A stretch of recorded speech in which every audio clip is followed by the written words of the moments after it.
Good morning, ladies and gentlemen. We're going to get started with our January 29th council session. If my colleagues could please join us so we can get started. No problem. We will begin our day with an invocation by Pastor Richard Castillo from Sligo Seventh-day Adventist Church. Please rise as you're able.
Amen. Thank you, Pastor Castillo. Thank you so much. We are going to defer for a little bit the presentation, the proclamation recognizing National Slavery and Human Trafficking Prevention Month, because I know Councilmember Hucker is delayed in traffic, so he expressed and did request that we hold off until he gets here, so we're going to do that, and that will take us then to general business. And let me go ahead and turn it over to our clerk and to Ms. LaMarcy. Thank you. Good morning. There is an addendum this morning. Added to the consent calendar is item 3T, which is introduction of a resolution to amend the council's resolution number 18-1162, which set transportation fees, charges, and fares. A public hearing and action is scheduled for February 12th. There were no petitions this week. Thank you so much. Now we're going to move to consent calendar. Is there a motion? Yes. Second. It's moved by Vice President Katz and a second by Councilmember Rice. Before I turn it over to the lights. Madam Chair? Yes, sir. Yes. I'd like to make a motion that item S be removed from the consent calendar for discussion after. Okay. I think, was that pulled already? You just announced it? Mr. Reamer was going to, and Oh. Mr. DeWanda is a co-sponsor. Okay, wonderful. Is there a second to do that? Second. Okay, so we will do so. We'll take it after we finish with our consent calendar. Just also very quickly, I do want to acknowledge that we have a lot of confirmation of county executive appointments to very many different boards and commissions, and really want to acknowledge all of these wonderful residents and just folks that step up all the time to serve on our county. It's a very long list, but it's here containing our agenda, and just want to express my appreciation. I know the entire council does appreciate all the work that it's put into these boards and commissions. They're not symbolic. There's just a lot that happens, and a lot of the feedback, the input from community members does make it into our deliberative process. So with that, I just want to acknowledge and thank everybody for taking the time and stepping up. And also we do have here a resolution to extend the appointment of Acting Director of the Department of Public Libraries, Anita Basalo, and she has done an amazing job as well. And so just wanted to point that out as part of what is contained in our consent calendar. Okay, I don't see any lights, so with that, all those in favor of the consent calendar, please raise your hand. And that is unanimous among all those present. And now we'll turn it over to the item S. Right. I believe Mr. Drummer can speak to that item. Mr. Drummer.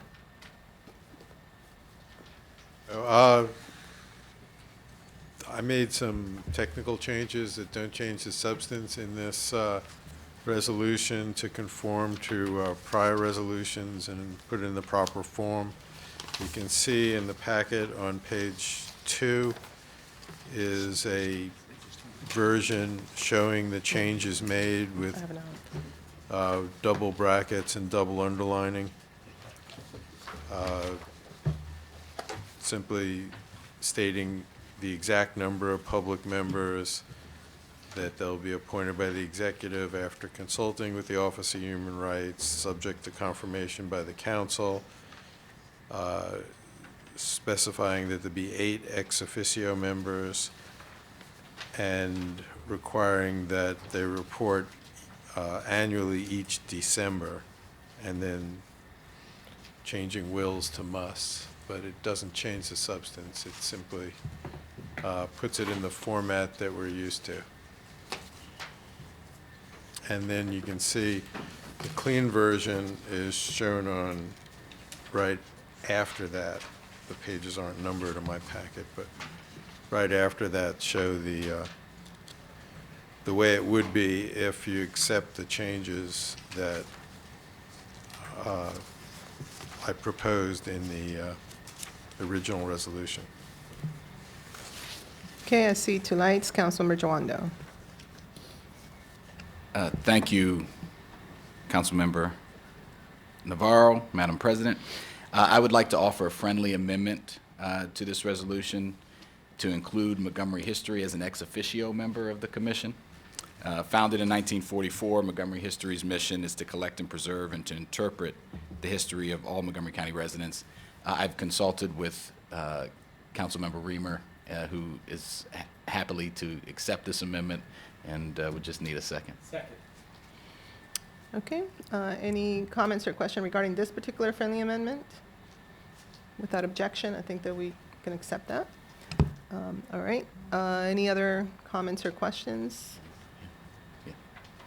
I'll move that we accept the technical and friendly amendment and move forward with the resolution. All right, second. So it's moved by Councilmember Joando and second by Councilmember Rice. All those in favor, please raise your hand. And that is unanimous among those present. Thank you very much. Okay, so now we're going to move on to item 4. Don't see Councilmember Hucker here yet, so I think we're going to go ahead and move forward. So item 4, it's when we continue in our process of interviewing those nominees that County Executive Elridge has identified to be appointed to different positions in his administration. So we're continuing that process. And today we are going to start with the interview of County Executive's appointee as Director of the Department of Environmental Protection, Mr. Adam Ortiz. So if you can come forward, and I see also Mr. Andrew Klein coming as well.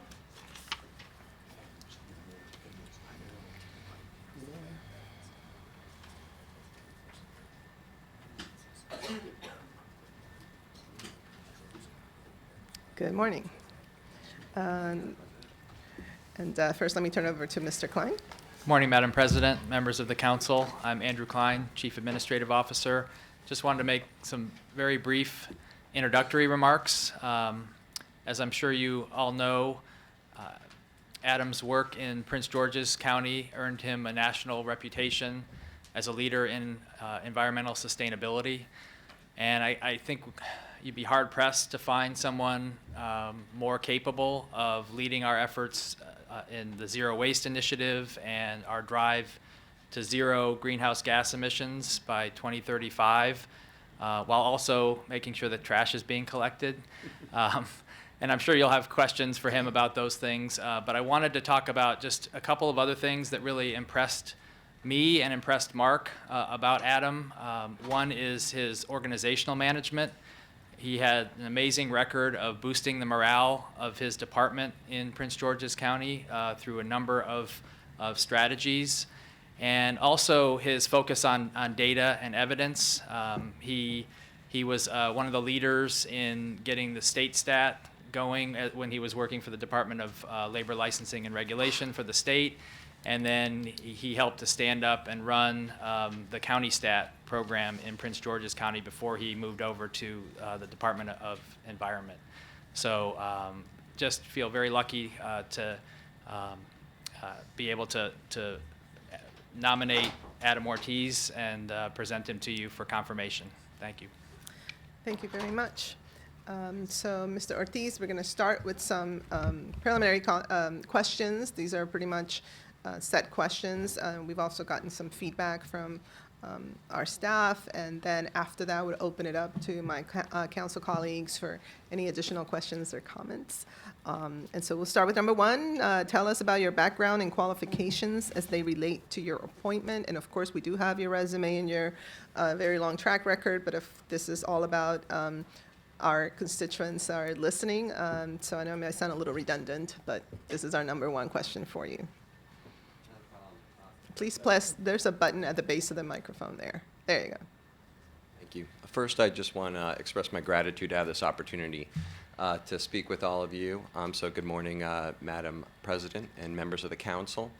I feel so much, so honored to be here and have the confidence of the county executive. So I'm pleased to answer any questions that you or the constituents or staff have.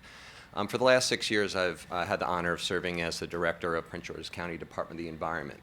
It's a department of 300 people. The budget is $176 million. And the mission is not exactly the same, but aligns very closely with the environmental department here. There we oversaw an ambitious stormwater program with which I can go into more detail. We manage the solid waste services for the county. But incidentally, we renamed that division the Resource Recovery Division because we wanted to put our emphasis on extracting value out of the waste stream and seeing those as commodities rather than waste. We also have a sustainability division that focused on how government can practice what we preach, that we are setting an example for the rest of the county and for the rest of the state in being sustainable in the way that we operate as a government. And we also began to take on more and more of the energy portfolio. I'm pleased to say that in those years working for the Department of Environment in Prince George's, we started off in a tough place, but we ended up in a leadership position. When I took over in my first month of October 2012, I received a piece of mail from the EPA indicating that we were under a consent order and we're facing a fine of nearly $200,000 for noncompliance with the MS4 permit, also known as the stormwater permit. That was a carryover from problems from previous administration, but nonetheless, I saw it as an opportunity to really focus and get us together as a community in Prince George's to go from a place that was very weak to a leadership position. Since then, our production has been unmatched in the state of Maryland. Overall, Prince George's has not done as much as Montgomery because Montgomery has such a long institutional track record of leadership in stormwater, but our production was remarkable and also created a lot of local jobs. I could go in more detail about that. Also, when I took over the department, we were 11th in the state of Maryland in recycling. And now, for 3 years in a row, we've been #1 in the state of Maryland. Humbly now I submit that we've been beating Montgomery County for 3 years, but perhaps that will change depending on your decision today. And likewise, we also saw that we can't succeed in the environment or any public enterprise by ourselves as government. Our job as government is to be leaders and set the tone, but our role is also to empower our communities to participate. We can't succeed in recycling, we can't succeed in clean water, we can't succeed in litter prevention without communities being empowered and residents being empowered. So I'm proud to say that we won the support of the community and activist groups across the board. We also had close relationships with the county council. So I could go on, Madam President, but I'm really pleased to talk about that. Previous to that, I just very quickly, I served as mayor of my municipality for 6 years, the town of Edmonston, a working class community on the Anacostia River. In that capacity, I became friends with then Mayor Katz of Gaithersburg, and we've had a good relationship ever since. We focused on community empowerment and particularly engagement of our of immigrants, that they fully participate in our public life, and I can talk more about that if the council's interested. And also served for years in the O'Malley Brown administration under then Secretary Tom Perez, working on workforce issues, higher education, and immigrant empowerment, and then for Anthony Brown on a variety of issues. But I know that there's lots to talk about and a lot on your mind, so I'll stop there, Madam President. Thank you. Thank you so much. Second question is, what is your first impression of what we are already doing in the county regarding environmental protection, and what general areas do you see that need improvement? What will be your priorities? Thank you.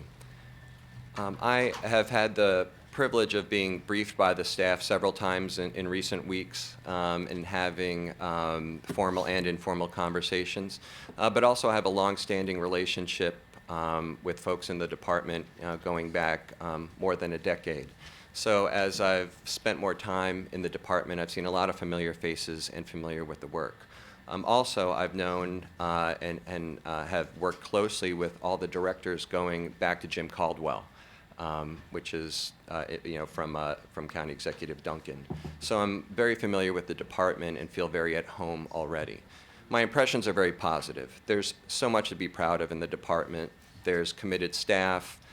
There's a very engaged council that have helped craft policy together, as you all know, and that's a very positive sign that folks are engaged together on the common enterprise of improving the environment. And the staff is highly knowledgeable and highly invested across the board. So that's fantastic.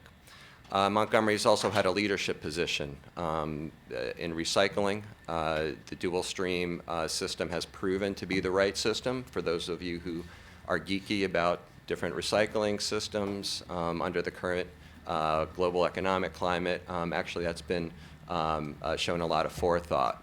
On stormwater, Montgomery was the first to take on an ambitious retrofit requirement and was the first to scale up and has outmatched every other county overall in their achievement. So there's a lot to be proud of. Areas for improvement, there are always areas for improvement across the board. What stood out to me was the importance of communication and transparency in the department. I feel strongly that, as I said in my earlier remarks, that we're only successful to the extent we get all hands on deck on the environment. And that includes the county council, and that includes all of our communities, whether they're north, south, east, or west, or whether they're intergenerational families that have been here for since the nation's founding, or if they've just arrived in the last month or two. It's incumbent on the department to reach out proactively. So I will focus more with the support of the county council to empower all communities to participate, but also know what's going on, that they feel invested in partners. We can't always agree with every single stakeholder on every issue, but I can assure you that every stakeholder will be heard, every stakeholder will know our position, every stakeholder will be honored and respected across the board. And that also holds true for the county council. Everybody here has a deep knowledge and history and wisdom about your districts and the county at large. You know the issues very well. I quite frankly have a lot to learn from all of you. My pledge to you is that we will be open and transparent, and you will always find a listening ear in the department, and me in particular. Also, I think part of that is making sure that we have an accessible presence on social media. This is how people are getting information more than any other way. It's a low-cost way to reach people, but also social media is fast, it's quick, it's attention-getting, and it's fun, or at least the stuff that's successful. So my goal will be to make the environment fun, that it's not geeky, we're not going to talk over people's heads, we're not going to use acronyms, we're going to talk in plain language about how important and fun and worthwhile it is for people to invest and participate in the environment. So you'll be seeing that with your support from Director Ortiz. And then finally, as Andrew mentioned, there will be a focus on metrics. I'm a strong believer in having a dashboard and knowing how we're doing, whether we're going in the right direction or wrong direction. It's okay to go in the wrong direction as long as you acknowledge it and figure out how to go in the right direction. So you'll have numbers and data as a priority under me, but I appreciate the question, Madam President. So in 2017, the council adopted a resolution declaring a climate emergency and calling for greenhouse gas emission reductions of 80% by 2027 and 100% elimination by 2035. What do you see as DEP's role in the county's moving forward with its aggressive GHG reduction efforts? Thank you for that question. There's no question that that's a remarkably ambitious goal.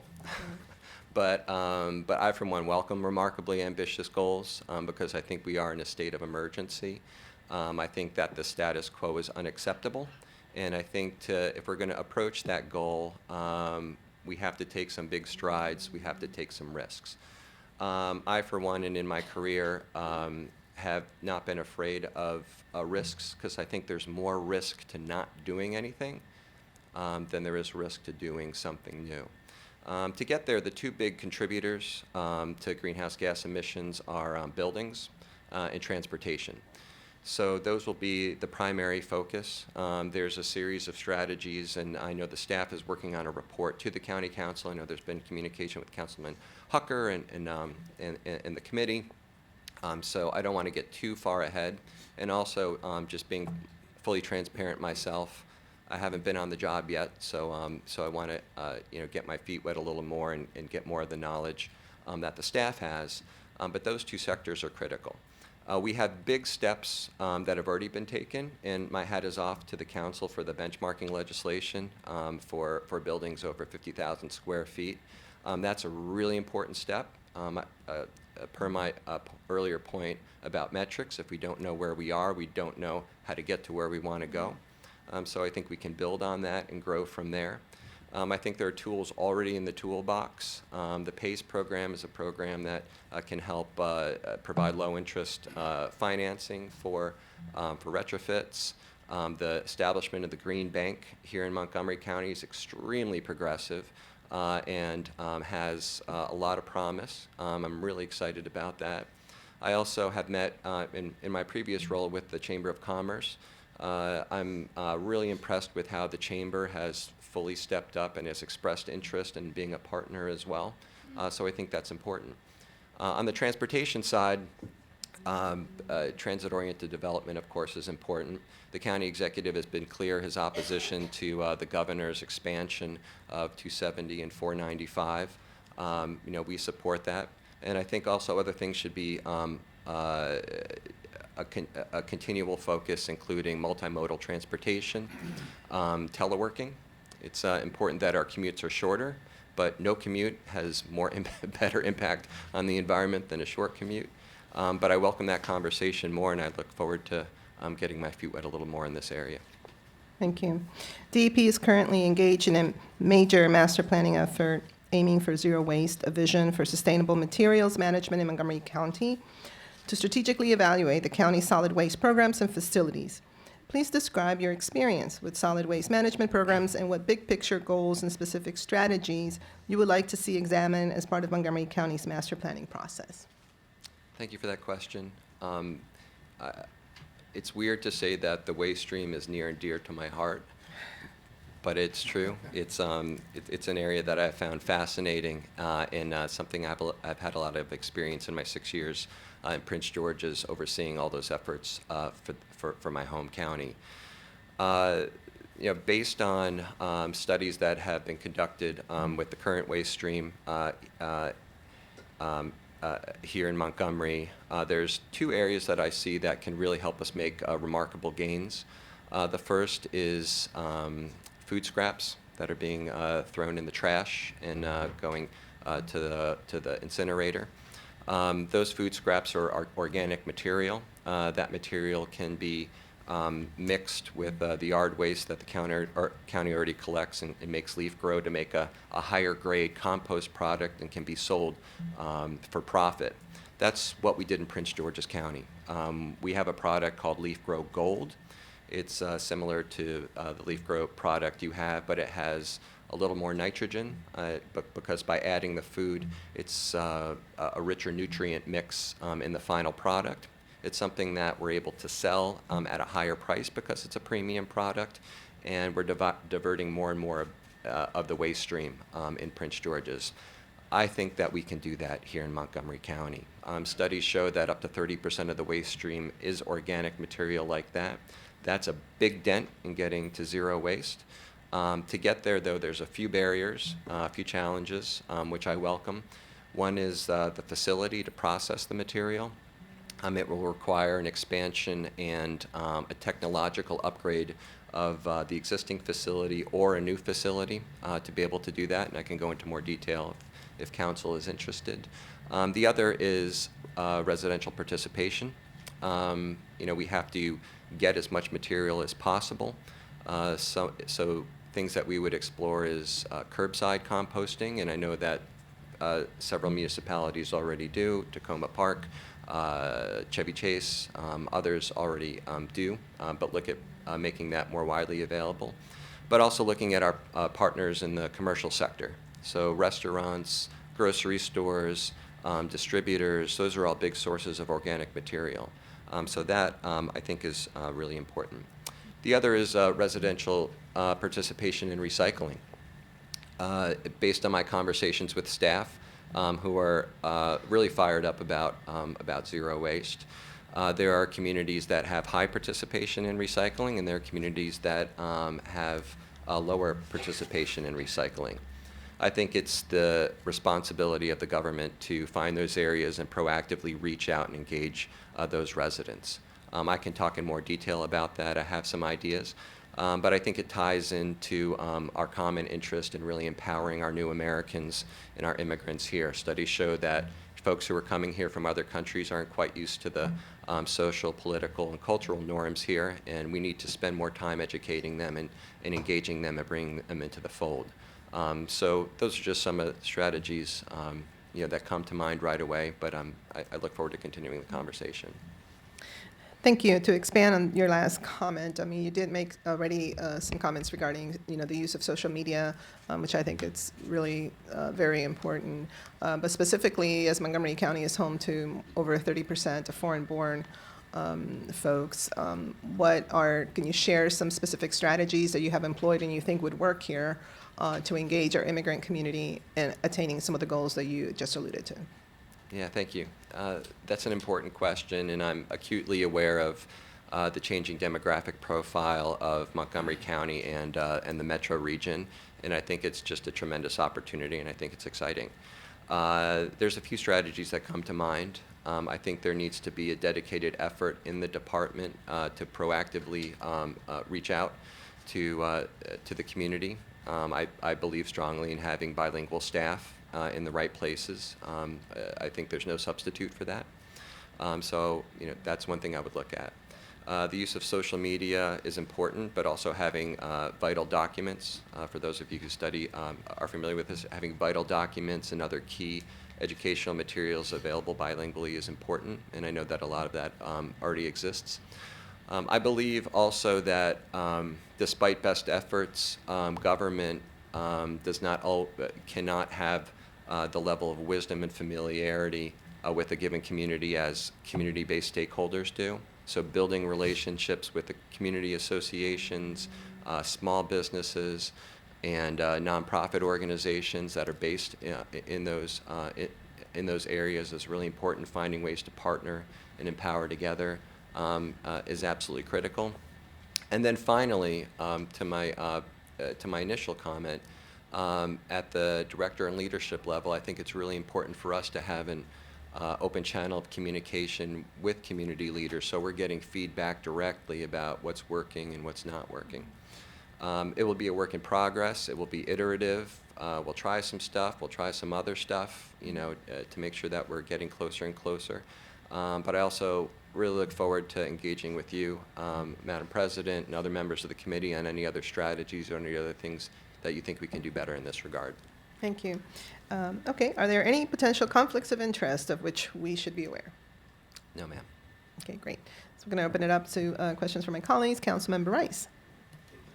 Thank you very much, Madam President and Mr. Ortiz. It's so good to see you sitting here about to take the helm of such an important department. And I really just want to express first accolades for your work on the Chesapeake Bay Water Resource Policy Committee that you serve with me on. I've seen your dedication when it comes to really ensuring that we're taking care of a lot of our precious resources and understanding how they're affected by a lot of the things that we do. I've heard your comments about community, and you've heard my comments on the Chesapeake Bay Water Resource Policy Committee when it comes to continuing to engage our community. And so I'll just start off picking up on where the council president left off, that we often underestimate the power of our children.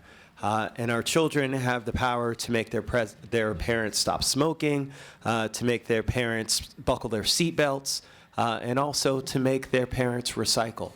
And so it really is something where I think that in the future, partnering with our education systems to really engage our children in a robust effort to really get families engaged and involved does start with our kids, and it ultimately is going to be their world that they're inheriting. And so having them to be at the helm will be incredibly important.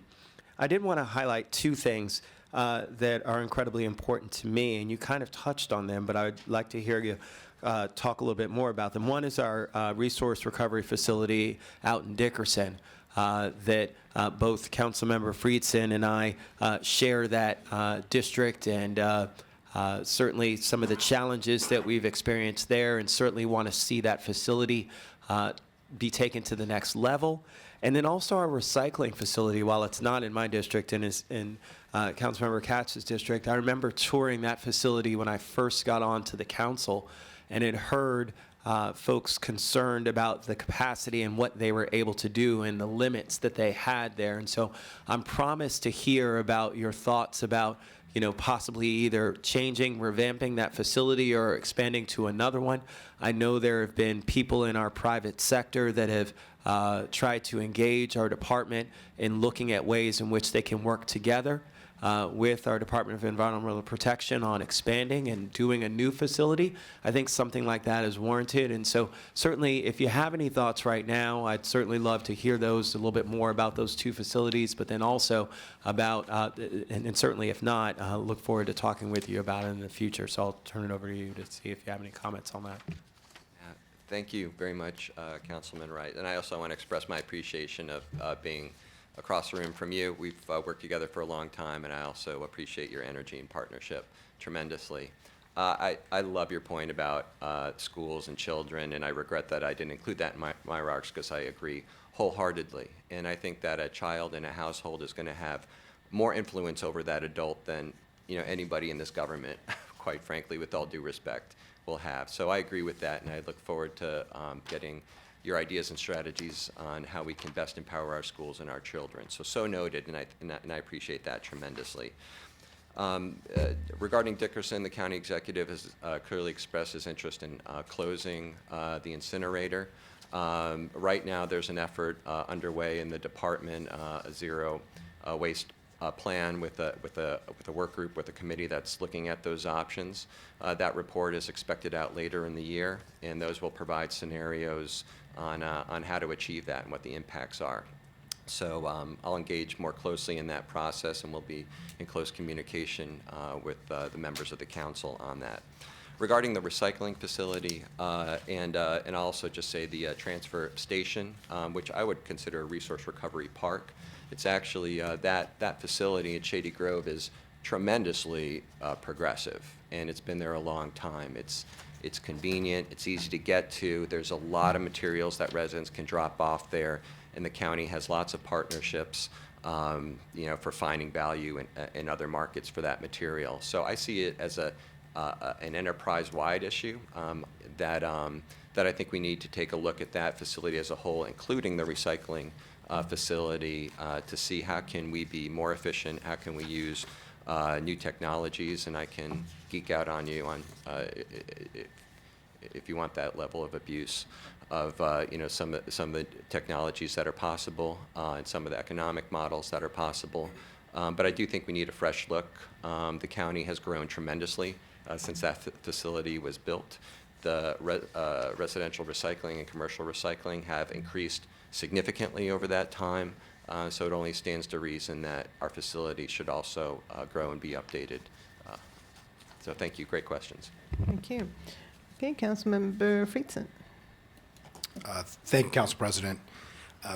Mr. Ortiz, it's great to be here. I was thrilled to hear when the county executive put you up for appointment for this position. We go back a long way to your days as mayor of Edmonston and working on some local issues in Prince George's County and your state role and working together there and seeing your leadership and your consensus building and the way that you approach your job with effectiveness and seriousness. I really appreciate it. My colleague, Councilmember Katz, says you can't have enough mayors in county leadership. So You would agree with that. I so second that. we appreciate it. I do have a couple questions. I appreciate the opportunity to sit down with you the other day, I think last week or the week before, and really talk in depth and in detail about some of the issues that we face. But I'm particularly interested on your view the last council and county executive had on including the private sector and stormwater management projects and where you see that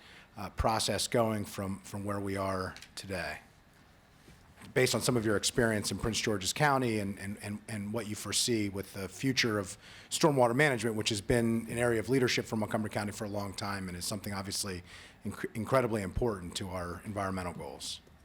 Yeah, thank you for the question. I also want to express my excitement about continuing to work with you in this new role. We do go back, and we've done a lot of good things together, and I look forward to that possibility here in Montgomery. In Prince George's County, and I'll just speak about my experience there and what perspective I bring.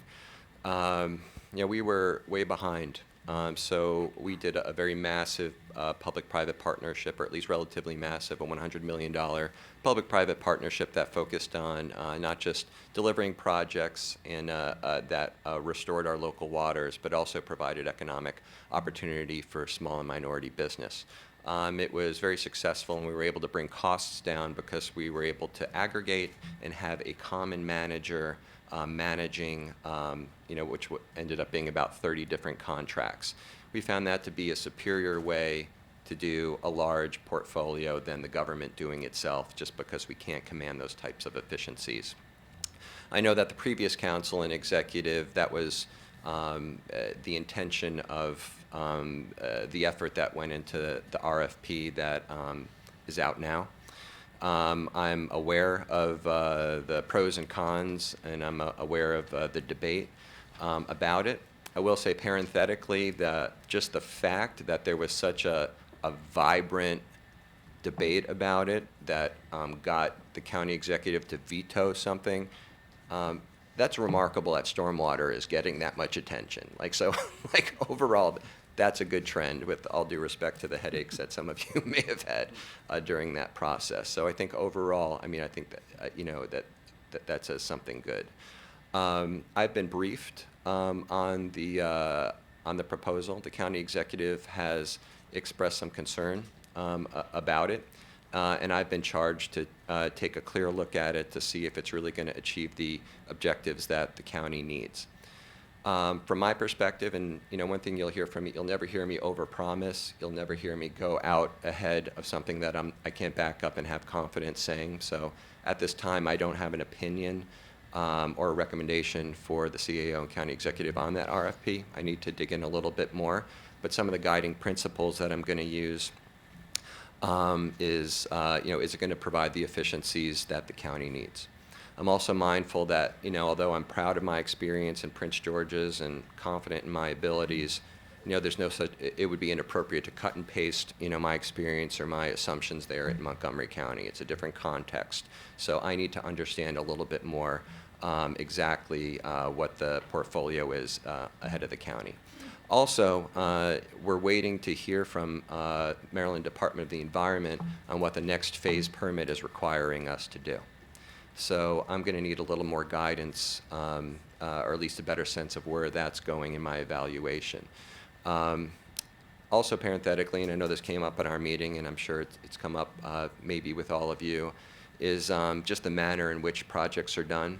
There's no question we have to do a lot of projects. There's no question we have to clean the water. But the community has not always been on board in neighborhoods where the projects take place.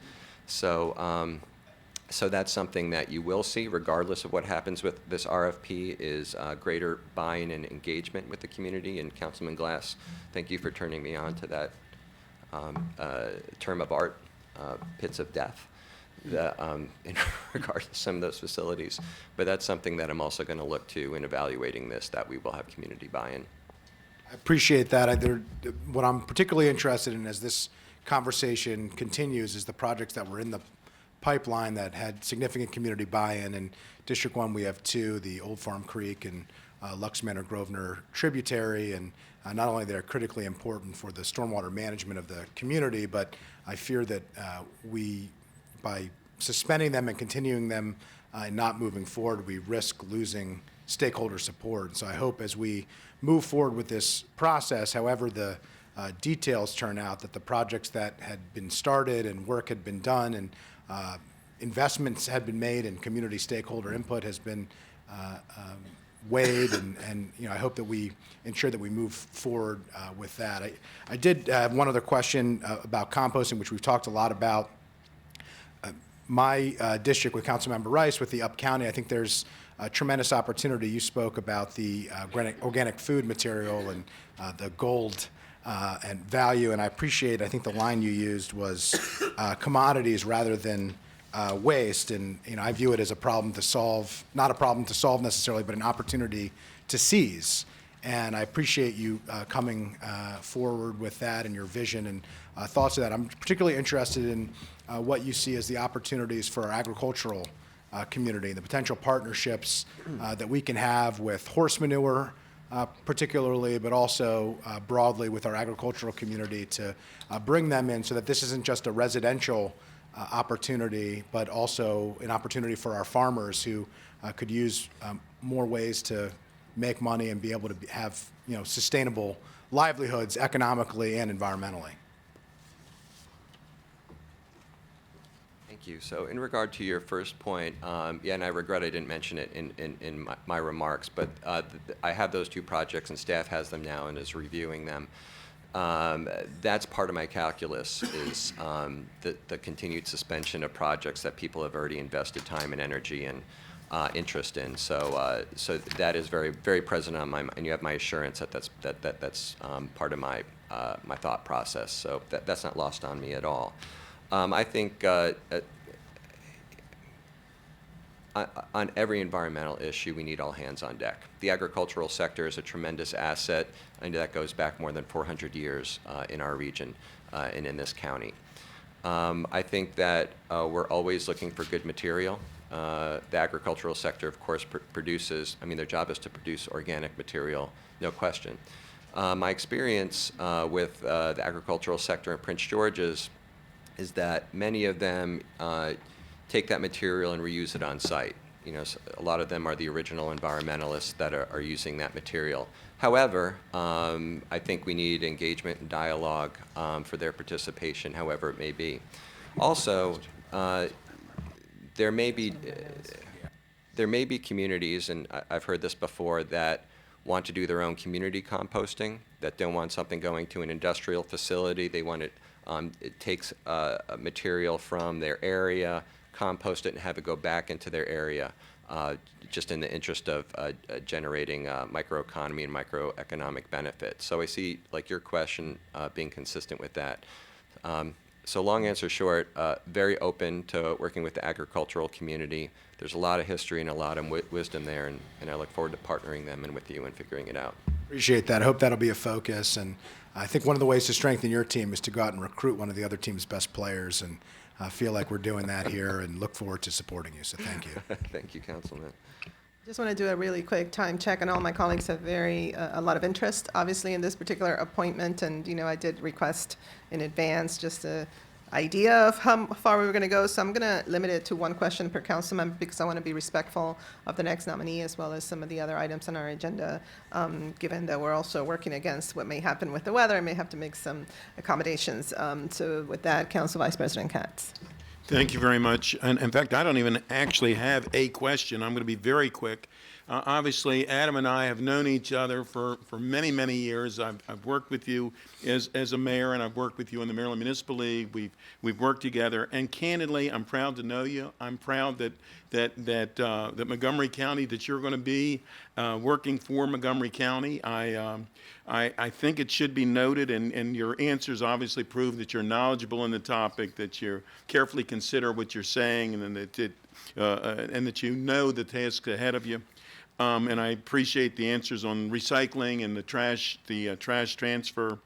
But I think the one thing that perhaps hasn't come out at this point is how good you are on the working with people on the human scale.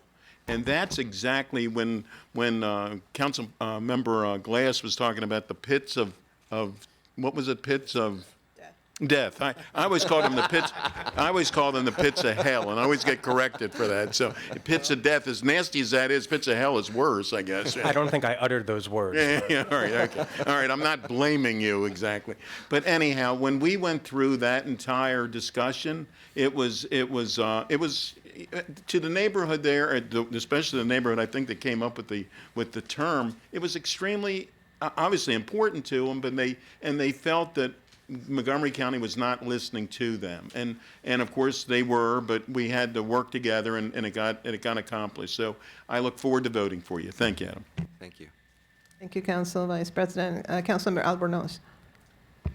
Thank you, Madam President. Mr. Ortiz, I'm a big fan. As you know, we go back, like you do with so many of us on this side of the aisle, a number of years, and I've always been impressed with your leadership, your creativity, and I couldn't be more thrilled with your appointment, and I commend County Executive Elrich and Mr. Klein because I know Adam is the best of the best and will represent our county extraordinarily well.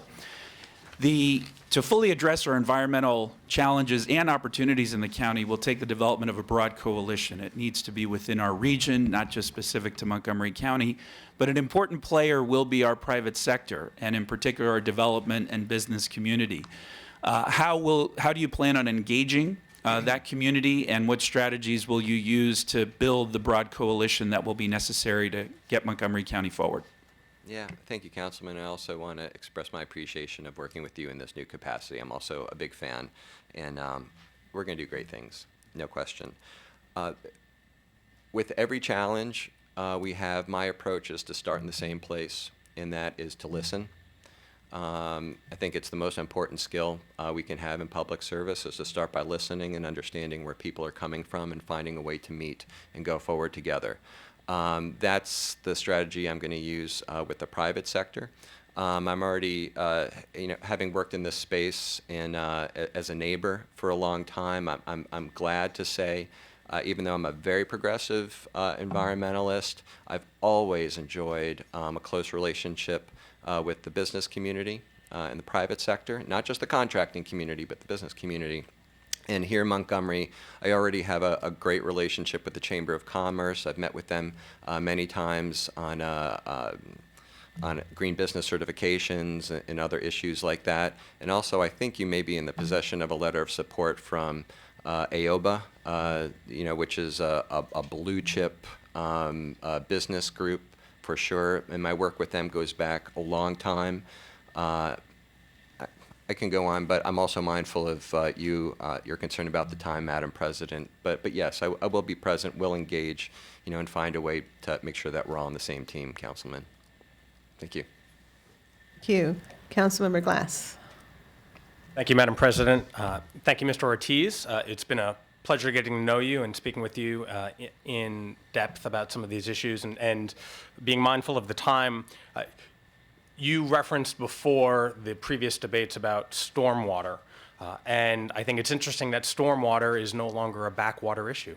And your leadership on that will serve us well. I just want to say that I really appreciate your statement of commitment to community and transparency. and communication, because some of these issues, they're educational. And we can't force these issues upon our community, and we need to bring people along. As I like to say, we need to change hearts and minds. And that is, I think, a core function of what you and your team and your reference to social media. One thing I just want to say also in terms of possible future collaborations, I recently met with members of the arts community here in the county. And as we work together on the commitment to zero waste and rethinking the facility at Shady Grove, there might be some really interesting opportunities with some of the specialty materials, the heavy items that are collected throughout the county, and working with the artistic community, helping support a creative class, supporting some of those small entrepreneurs that I know the county executive is really interested in doing, helping people from the ground up. So, more things for you to work on. I love that on board, Madam President.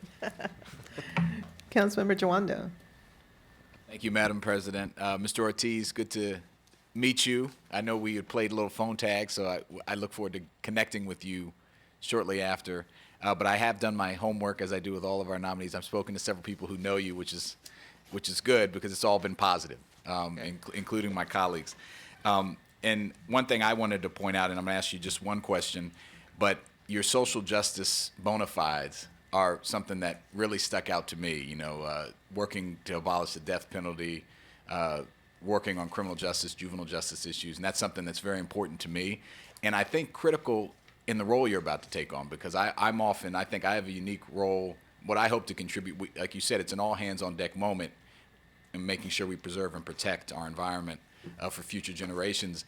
And I think drawing that connection between social justice and environmental justice and how communities that have traditionally been underrepresented and not a part of the environmental movement, that's something that I think we both share, and I want to ask you about that in a second, but that's where I hope to work with you and my colleagues as we seek to expand this movement as a response to the emergency we're in. So I'm very happy to see the work you've done, and I would like for you to comment a little bit on that, on how you see those two things connected and how you think, are there any programs or specific policies that you've done in the past or in Prince George County that you want to try to kind of draw that thread through social justice and environmental justice and bringing new communities in, which you've already spoken about is important to you?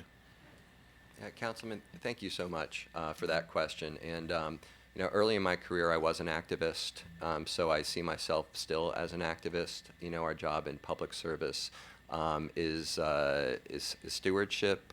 It's forward thinking, but it's also about justice and opportunity. And I have that ethic very much in my environmental work.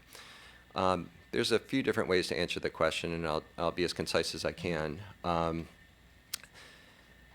The environmental movement historically has not been as inclusive as it needs to be.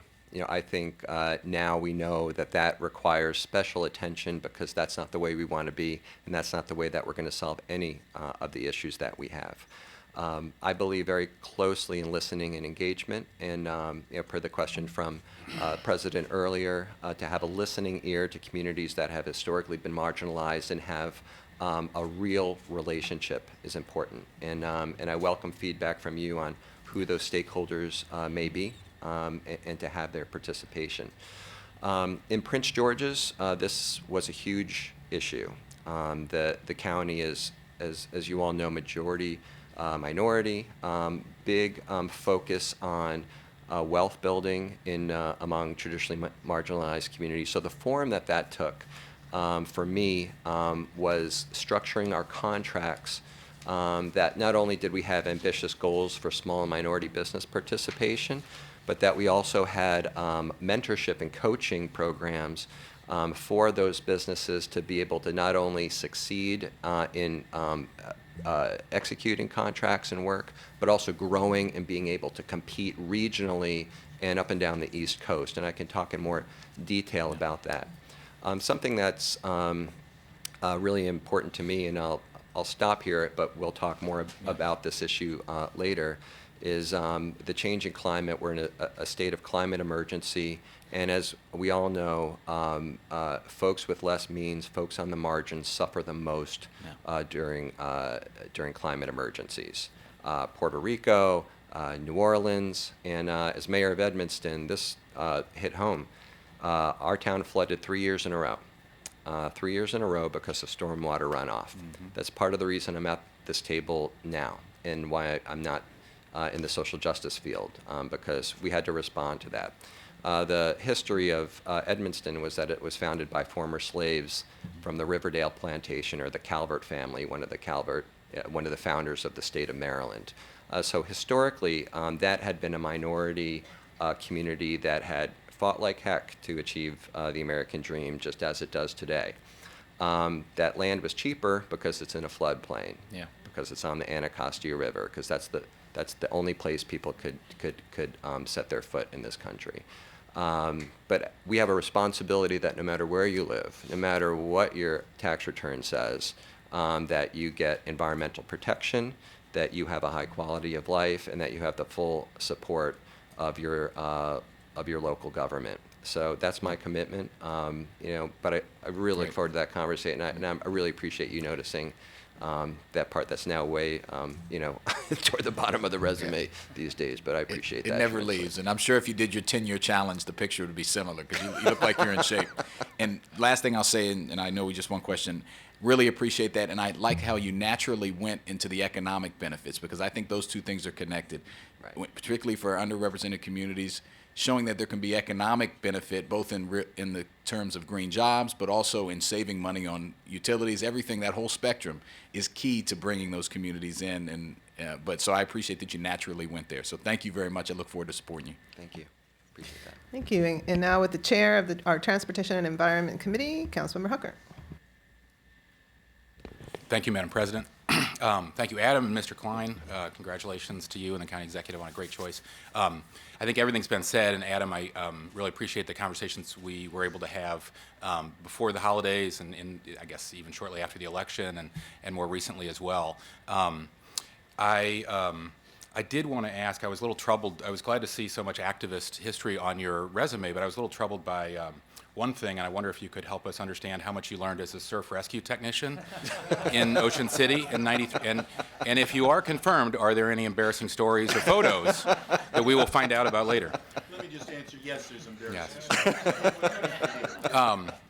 More seriously, I'm really grateful for all your leadership on so many issues we discussed in Prince George's. And while there's a lot of policy experts out there, there's not a lot of people that combine the policy knowledge and the knowledge of local government and how it works. And your knowledge of how municipal governments, county governments, and state government work, I think, really make you exactly the right candidate to be serving this new county executive with our ambitious goals in so many environmental areas at exactly the right time. So I'm really glad you're here, excited to see you at this table, and going to be very proud to support you and really look forward to working with you as well. Thank you very much. Okay, thank you so much. So really happy to hear how you will be connecting all of these issues around social justice with this very important policy goal for our county. As you know, we're embarking on a path to adopt an equity policy legislation by the fall of this year, and I think that you're going to bring a lot of really wonderful asset and information and experience to that process. So in that sense, I think that there's great synergy. I also would be remiss if I didn't take a point of personal privilege to congratulate you on your track record and what I think, as you have heard, a very impending confirmation here on behalf of the Latino community, because it is important to recognize and elevate many of our leaders and our bright stars here in Maryland. Sometimes we don't do enough of that. So I'm just going to go ahead and just say that, on behalf of the Latino community, I think, overall the immigrant community, thank you for all that you have done and that you will be doing in Montgomery County. Y por supuesto, tengo que decirlo en español, para nosotros realmente es un orgullo todo lo que tú has logrado y cómo vas a seguir representando no solamente a la comunidad latina, sino también a todos los residentes de este condado. The environment is one of those things that a lot of times we get real technical, but it's very simple. I mean, we're only here temporarily. and we're just here to borrow from this extraordinary earth, but we have to leave it in better shape for our future generations. And so that's how we come to this. And I know that both the immigrant community, including the Latino community, really, really relates to that. So all of this work, I find, will be very exciting as we're taking it in a very innovative and new direction. And so, yes, congratulations to Mark Elrich for bringing this extraordinary candidate to us. And we will be taking a vote this afternoon. So thank you again, and look forward to working with you. All right, so with that, we're going to do a little detour back to the presentation. This is a proclamation recognizing National Slavery and Human Trafficking Prevention Month by Councilmember Rice, Hucker, and Katz.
All right. Thank you all for coming today. Thank you all for waiting a little. I passed a four-car pileup on the Beltway.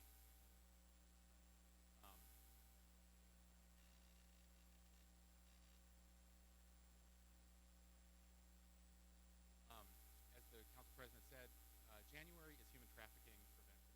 And I've been very fortunate to work with Rice, our public safety chair, as members of the Montgomery County Human Trafficking Prevention continues to lay the foundation for our human trafficking prevention, education, policy making. I'm going to mention a number of these folks, but I want to make sure acknowledge everybody in case they don't speak. Somewhere around here. You got to leave. Okay. Thank you, John, for your help. Jody Finkelstein, the staffer for our director is here.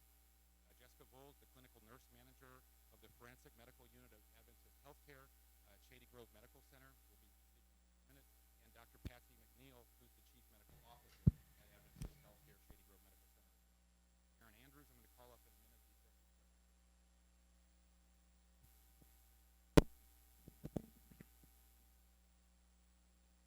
I'm going to call up in a minute the executive director of Fair Girls, and her board members, Ann Fabry and Cheryl Batten, are here as well as members of the Montgomery County Police Vice Unit.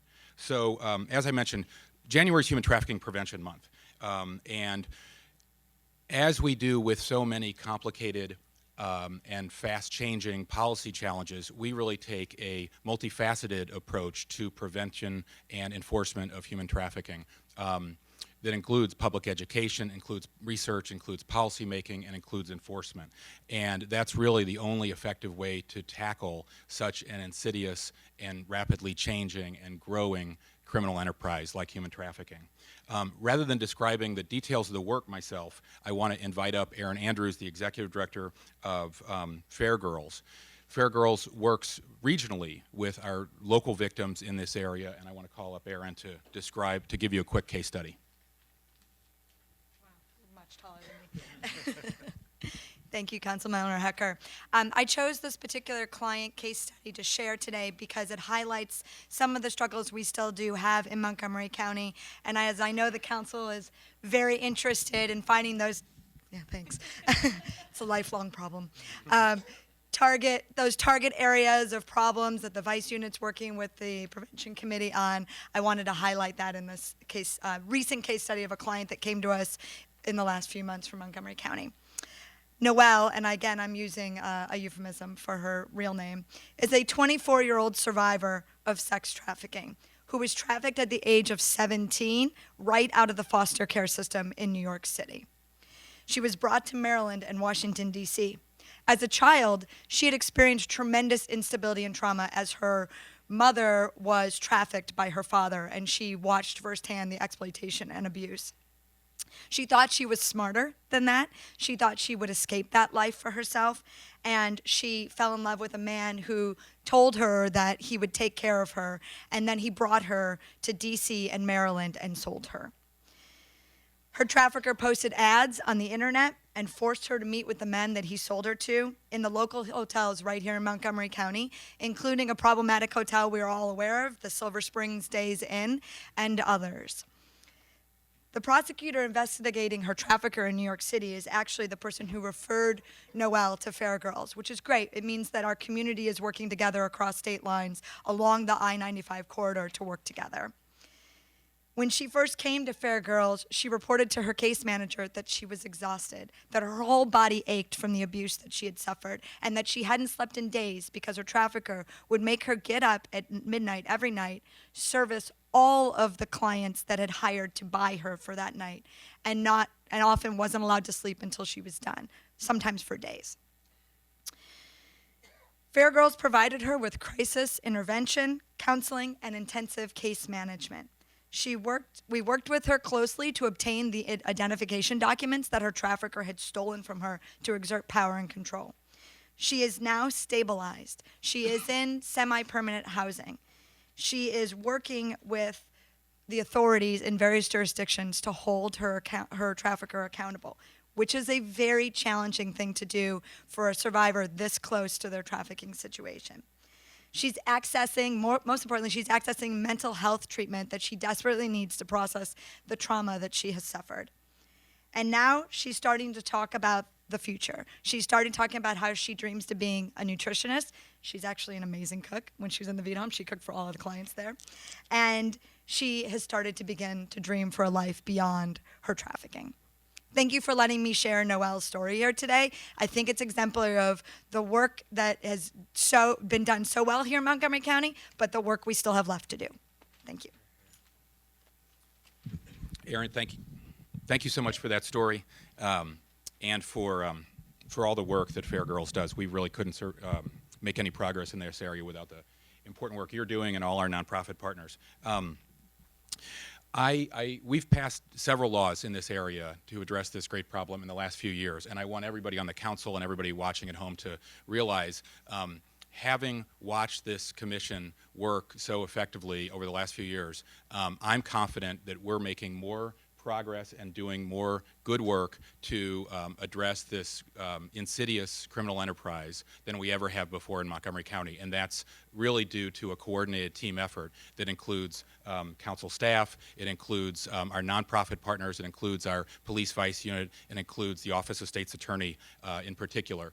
So I want to thank in absentia State's Attorney John McCarthy, the Office of State's Attorney Special Victims Division Chief, Debbie Feinstein, who's put countless hours into this, and Police Sergeant Dave Papalia of our Vice Unit as well, for all the hours that they've put into addressing this great problem.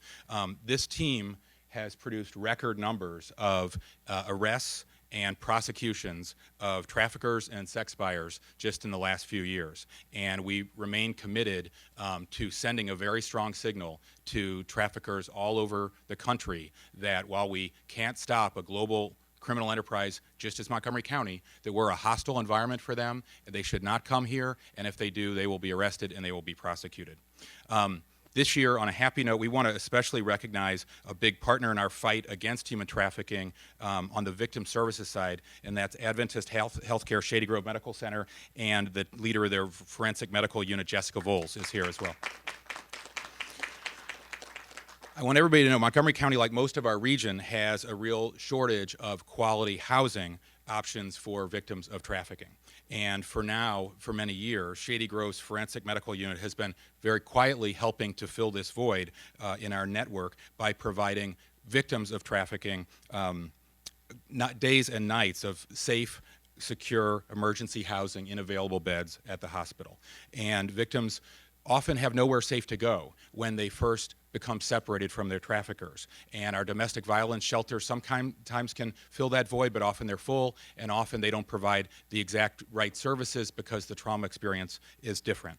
And so instead of quickly seeing victims for just a few hours and sending them on their way, Jessica and her whole team at Shady Grove, they really capably deal with victims' immediate health needs and trauma, and they put them into a safe and secure hospital room to rest. And then they go the next step and connect them to local survivor service groups like Fair Girls, like the Safe Center at the University of Maryland, so that those victims can make real plans for where to go after leaving the hospital to continue rebuilding their lives. This is, you can imagine, a costly endeavor for Shady Grove, one that's largely uncompensated, but one they've been quietly providing, as I said, for many years. We really count on them, and they served 20 different victims this year with no end in sight. So we're very grateful for their help, and that's why the proclamation will recognize them today.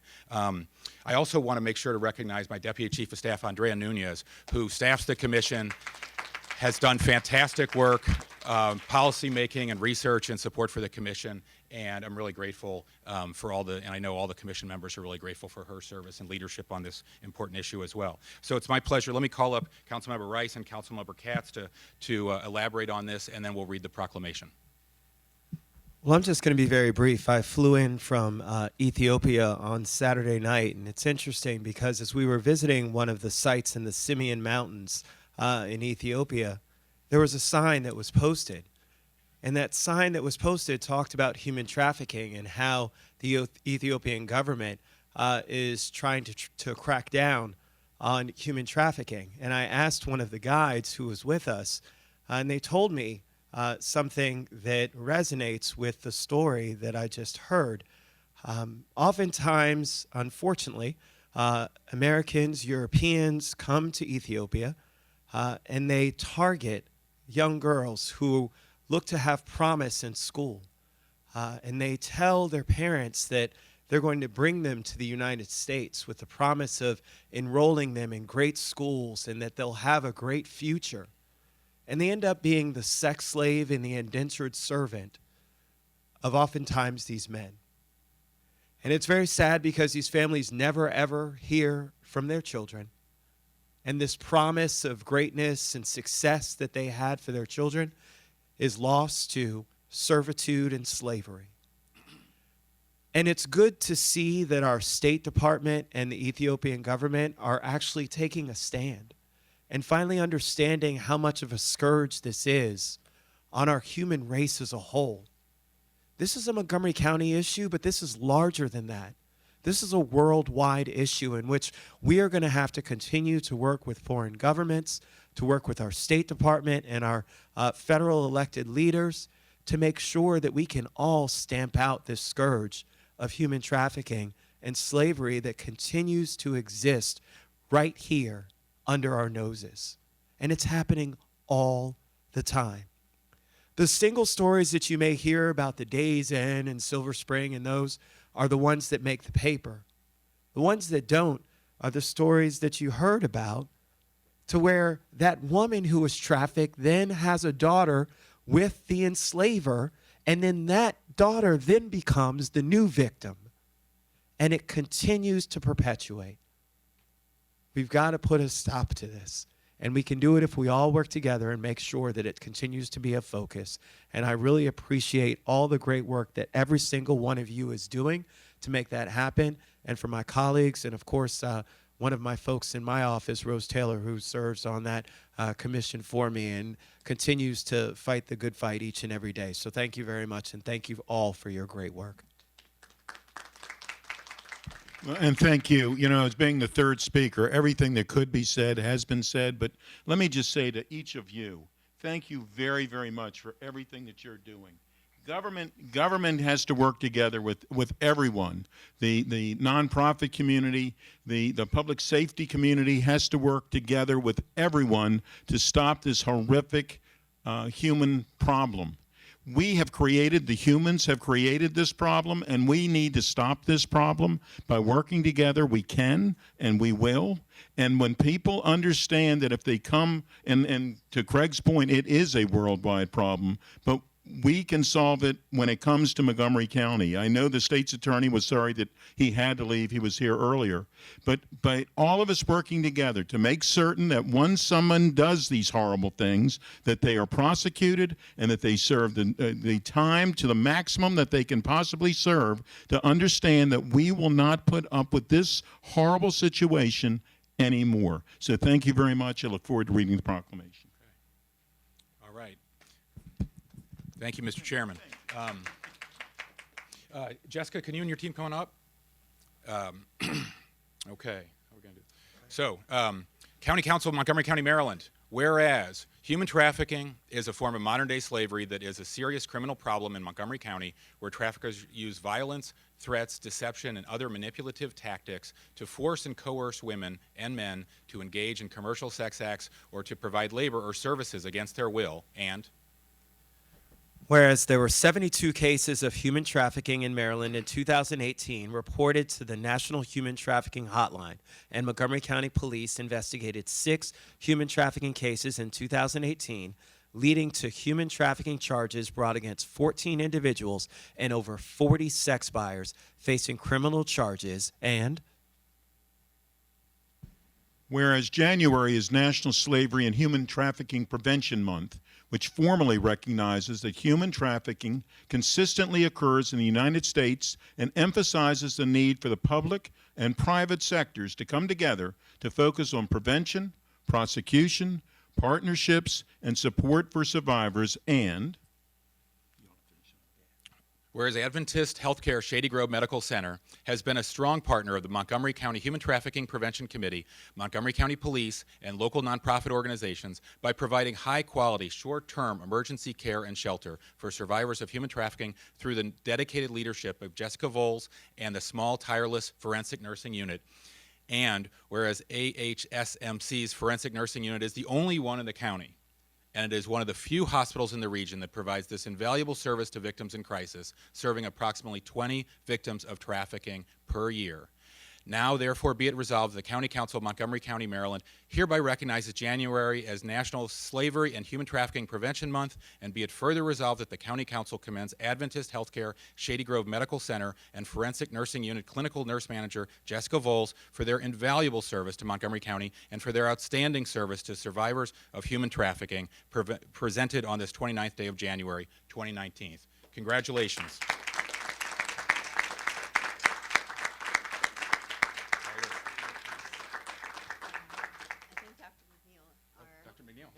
Chief Medical Officer. Thank you. So, good morning. I'm Dr. McNeil, the Chief Medical Officer of Shady Grove Medical Center. On behalf of Adventist Healthcare and Shady Grove Medical Center, I want to extend my deepest congratulations to the Forensic Medical Unit under the direction of Jessica Volz. We, at Shady Grove, we work very hard, and every member of our community is standing here in spirit cheering these ladies on. They do fierce, fearless, dedicated, strategic work on behalf of the women of victims of sex trafficking and sex violence. And as an emergency medicine physician myself, I've worked in lockstep over the many years that the work they do, and it is astounding to watch them in action and the way that they support these victims. At Shady Grove Medical Center, we have a mission of extending God's care through a ministry of physical, mental, and spiritual healing, and there is no higher example of that than the work that our forensic medical unit does in the direction of Jessica Volz. Particularly in the last few years, the level of innovation, organization, and spread of the work has been amazing to see, and I look forward to the next few years as we partner to go even further for the community at hand. Jess. Thank you.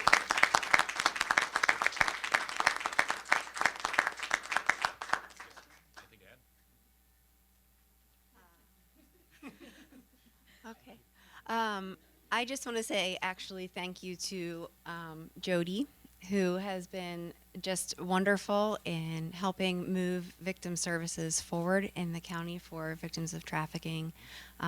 Andrea, who also is always a phone call away if there's ever a concern or a need that we have that I'm not quite sure how to address, and mostly the team that's here, because they are also a phone call away all the time, 24 hours a day, and respond in the middle of the night, work many long extra hours to make sure that everyone's taken care of, and we're very honored to be here. So thank you. Thank you very much. Now I think we're going to take a picture. I'd invite my colleagues to stand and join us.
Thank you for all that amazing work.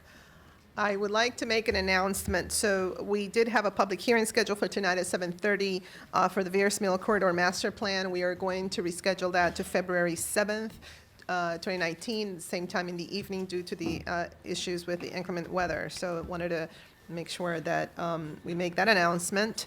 And now we're going to go back to our agenda. Item 5 is the second interview, and this is our county executive's appointment for Director of Community Partnerships. And for that, we have Ms. Diane Vu. You can come forward.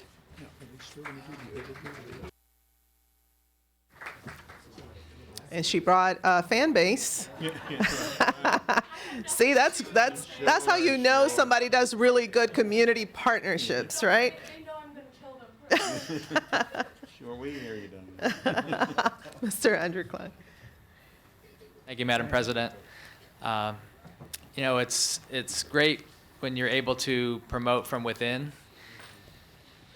Mark and I got to know Diane during the transition, and you know, it's one thing to be assigned to help out on a transition. It's another thing to jump in and play a lead role in organizing the transition team, 8 listening sessions across the county. Diane showed incredible attention to detail, interpersonal skills, public speaking skills, just all the things you look for in a leader. And then, you know, we put her into the acting role in the Office of Community Partnerships, and she got right down to work, looking at the budget, figuring that out, straightening some things out, looking at the org chart, figuring out staffing issues, and so just right away impressed us that she was totally up to the task. And so I'm very pleased to present Diane Vu to you for confirmation for Director of the Office of Community Partnerships. Thank you very much. Okay, Ms. Vu, so there is that button right there, and many of us, of course, know you and have worked with you and really excited to engage in this conversation. So we do have some questions that are just, you know, some standard questions, and then we'll open it up to my colleagues for any comment or question that they might have. So even though we know you, of course, this is, you know, televised, and our constituents also want to know who you are. So with that, tell us about your background and qualifications as they relate to this appointment. Great. So thank you for that question. Thank you so much to the CE and the CEO for your confidence in me. I don't know if I can give a better introduction than what the CEO just did, but I'm going to attempt to try. So for the record, my full name is Diane V. Nguyen Vu. I go by Diane Vu for short because it's easier for people to remember my email address that way. I'm going to try to give you the short version of that answer because I truly believe that almost everything in my life has prepared me for this moment today. So I am the proud daughter of Vietnamese refugees. My mother escaped from Vietnam when she was 9 months pregnant with me by boat. And after 10 days at sea, we were rescued by a French ship. So I was born in Paris, and we came to the United States when I was 3 years old. I spent a chunk of my childhood in West Philadelphia. My parents lost everything after the war. They came from very affluent families in Vietnam, but subsequently lost everything after the war, so they had to start over with almost nothing. And so we were very poor when we were living in Philadelphia, but I have nothing but incredible and fond memories of Philly. So I was lucky enough to have a substitute teacher in the first grade that really changed my life. She had a daughter that was similar to my age, and she kind of took me underneath her wing. And so she took me to the zoo, she took me to the park to feed the ducks. When I transferred to Catholic school, she was the one who took me to purchase my uniform and my shoes. It was because of her that I always wanted to be an inner city school teacher and change the world, because I thought if I could be that for somebody else the way she was for me, then I would have been able to give back to the community. I also, through my experience with her, was aware at a very early age how socioeconomic status can impact access to opportunities. And so we moved down to Montgomery County when I was in the 3rd grade, and my parents slowly worked their way up and became financially pretty well off. And so because of my experience in Philly and because of my experience in Montgomery County, again, it reiterated to me at a very young age how socioeconomic status really can change the trajectory of a person's life. I ended up graduating from Watkins Mill High School. I went to Montgomery College for a couple of years. I transferred to the University of Maryland at Baltimore County with the intention to teach. However, during my student teaching semester at the University of Maryland, Baltimore County, I realized that I needed to affect change in a larger scale. Teaching wasn't the exact path that I wanted to walk. So upon graduation, I took an AmeriCorps position at the Maryland Vietnamese Mutual Association, now called the Association of Vietnamese Americans, which is right here in Silver Spring. And I served for 10 months as a project manager working with Vietnamese seniors. After my 10th month fellowship ended, I was hired as the executive director, and I went on to serve as the ED for 4 years. During that time, I led an organizational shift there. The organization had been around for a little over 30 years, but primarily run by volunteers. And so I implemented systems, developed policies. For those of you who know me, know that I'm very grounded in systems and logistics. That's part of the work that I did when I was at MVMA, and I also led the organization to be the first Vietnamese American organization that was recognized in the entire nation by the Board of Immigration and Appeals, meaning that we were legally sanctioned to provide immigration representation to clients, and I was the only Vietnamese American BIA accredited representative in the entire DC metropolitan area. During that time, I also served on the Asian Pacific American Advisory Group. I was on the steering committee of nonprofit Montgomery, and I served as the youngest member of the Commission on Aging at that time as well. Yeah, strangely enough. And so I have always had a passion for working with and advocating for and serving underrepresented communities. So when I joined the county in 2012 as the Asian liaison, it was pretty much a natural progression for me because of the strong relationships that I had built in my previous organization. So it was pretty easy for me to step in that role. So during the past 6 years at the county, I have, besides being the Asian liaison, I was the language access coordinator for the county. I trained frontline employees on language access and LEP compliance. I staffed the citizenship initiative. I led the legal immigration service providers network. I advocated for LGBTQ youth of color through the My Brother's Keeper initiative. And I also staff 3 out of the 5 sister cities to the county, China, India, and Korea. And so because of my experience with an understanding of socioeconomic status and language and culture, and the impact that can have to folks and access to opportunities, because I am very familiar with Montgomery County and the special uniqueness in the diversity of our community, because I am very strong and grounded in operations, because I was a part of the Leggett administration's 6 years of creating the most welcoming community in the county. There is nobody else that is better to lead the strategic change of OCP to meet the priorities of this new administration than I am. Thank you. I often reflected that, this new wave of leadership in the county was all about, managing change. And I think that you just completely described the reason why it's so critical to have people who have walked the walk and reflect the community in these very strategic positions. So I think that right there, your statement and your description, I think, has pretty much set the record for why that's critical. And I will also say that as you were describing your journey, it took me back to 1975 when I entered a school in Rolla, Missouri for the first time. They had never had a kid that didn't speak English, and I was there as my dad was doing graduate work in engineering. And very soon I had a friend that joined me, and it was a refugee from Vietnam, Yong. And the two of us were placed in speech pathology because they didn't have ESOL. And so there started an amazing friendship, and we helped each other, try to learn English and all that kind of thing. So it just kind of brought me back to that amazing friendship in 1975.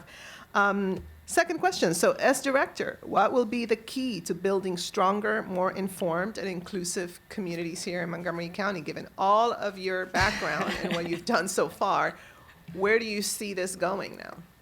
So before I get to that question, I just want to back up a little bit because this is a public hearing, and I've had conversations with residents and a number of people over the past couple months. A lot of people don't really understand OCP and what OCP does or who we are. I would just like to take a couple minutes to just talk about the full scope of the work at OCP. So the Office of Community Partnerships sits in the Community Engagement Cluster.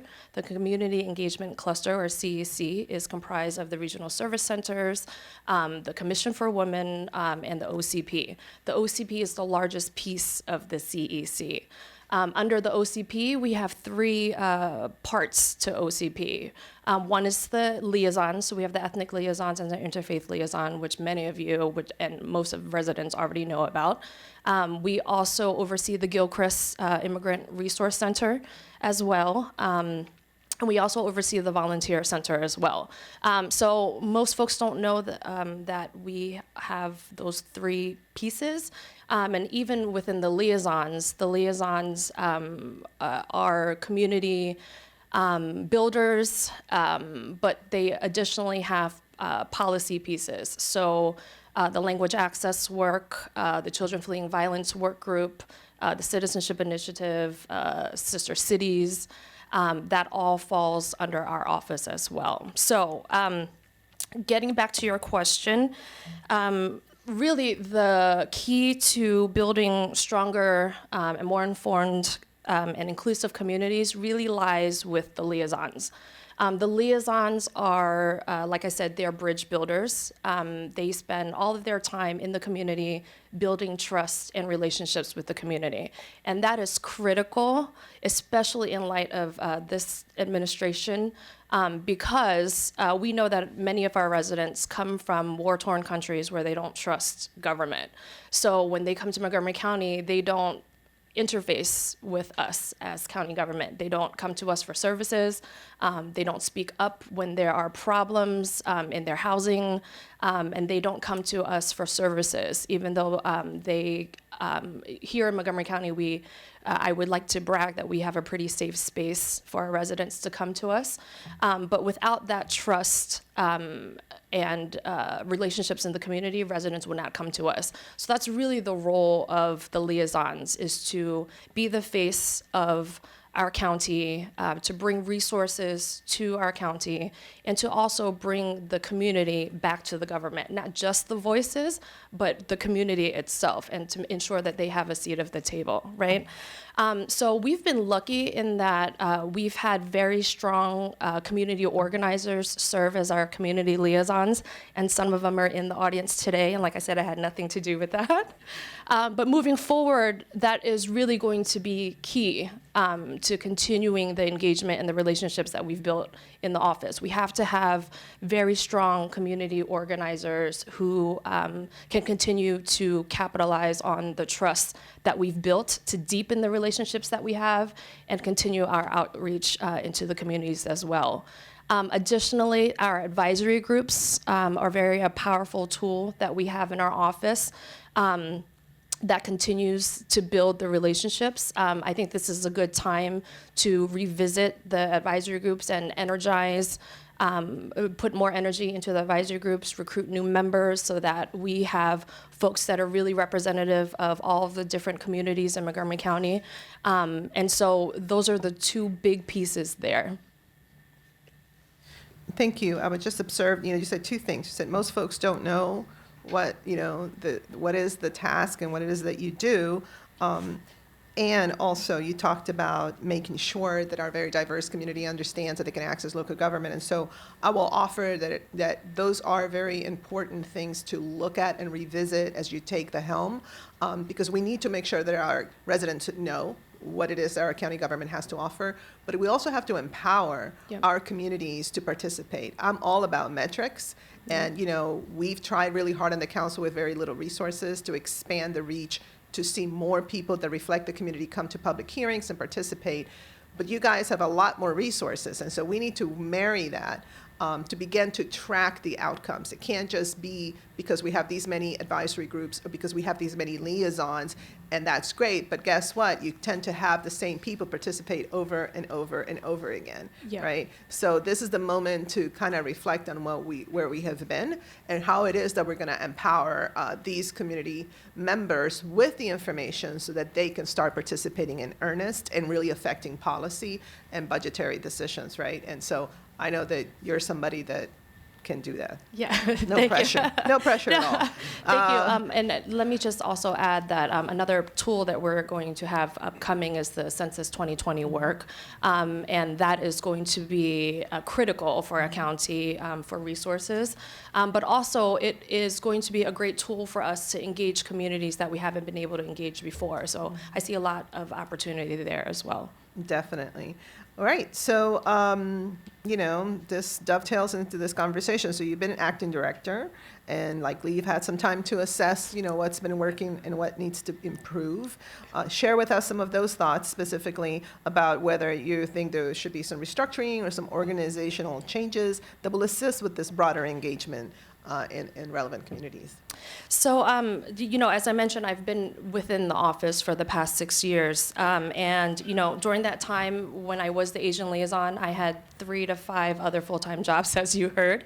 And I was lucky enough to work under the Leggett administration in creating the most welcoming community in the world, and under former OCP Director Bruce Adams as well.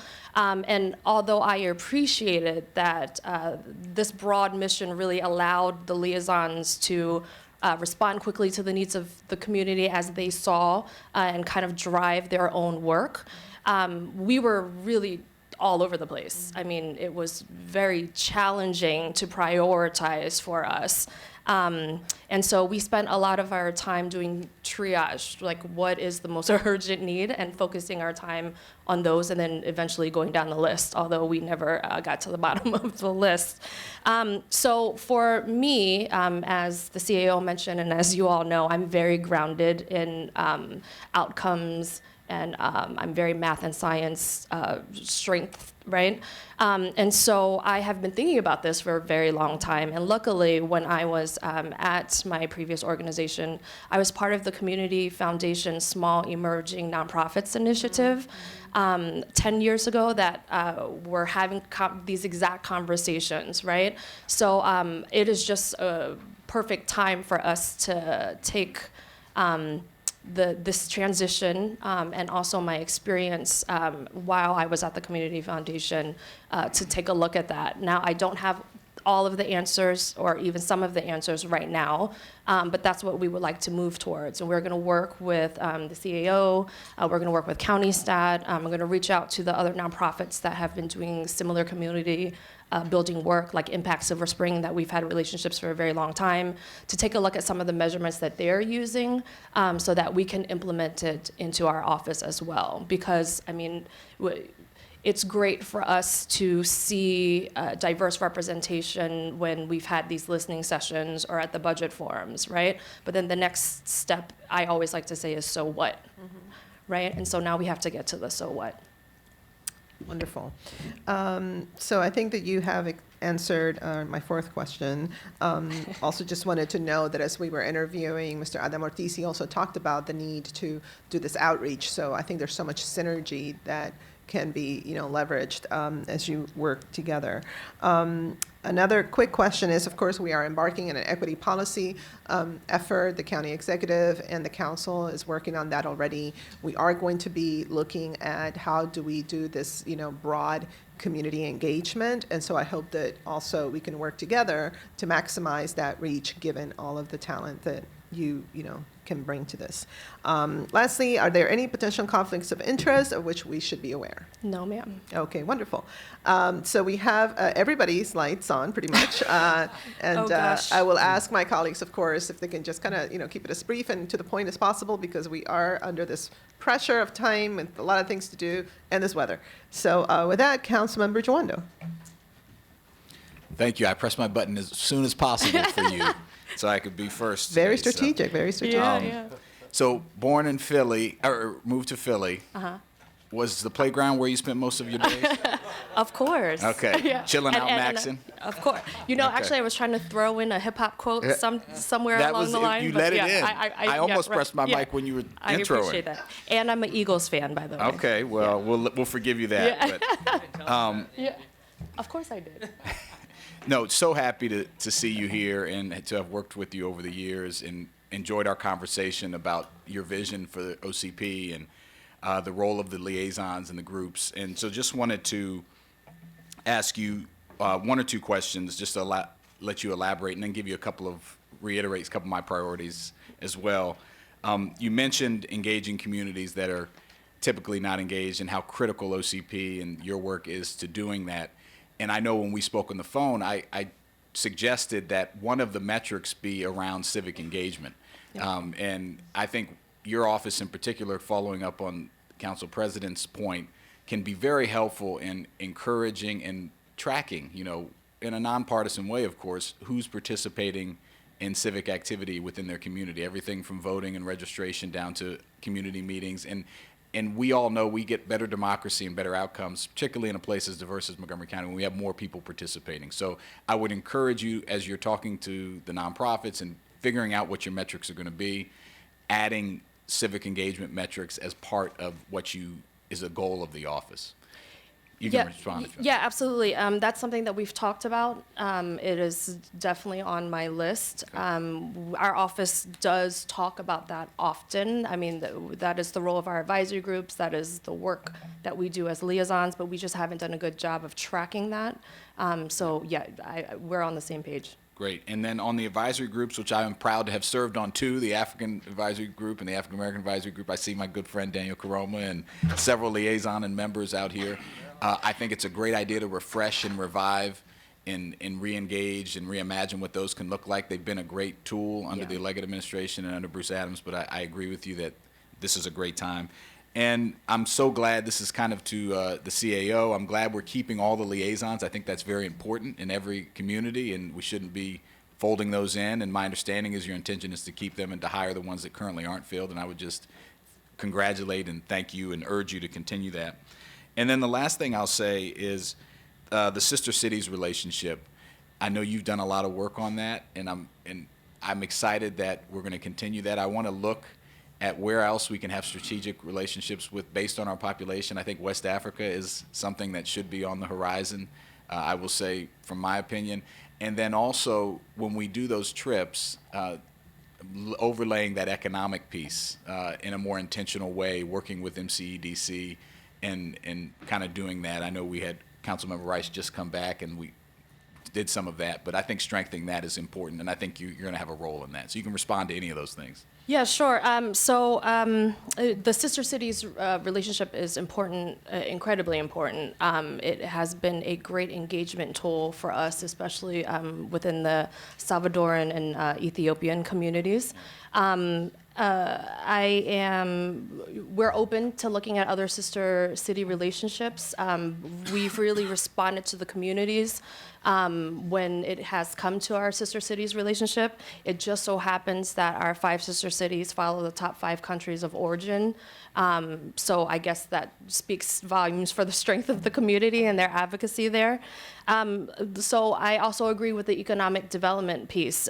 Sister cities is not just culture and education, but also economic development. And luckily, the 3 trips that I did were joint economic development and sister city trips.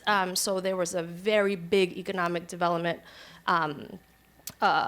track to our work. And actually, as a result of our trip to India, the county executive Leggett visited Infosys in Bangalore during that trip because Infosys was interested in opening another office in the United States, and they ended up opening an office in Montgomery County as a result of that trip, brought 2,000 jobs to the county, and Montgomery College became the sole trainer for all of Infosys employees across the nation. So I'm very, in tune to the economic development piece and look forward to talking to you more about that. Great, and consider our office a partner with you on all, as I said when we spoke, on all these issues, on engaging more people. And I'm just excited for you. Thank you for sharing your personal story, and I look forward to supporting you. Thank you so much.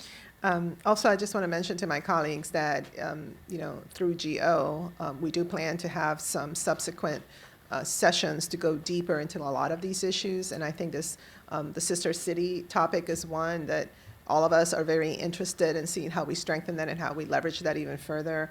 So just keep that in mind as you're asking your questions, because some of these topics are so complex and in depth that we're not going to have time to really go through them. So with that, Councilmember Rice.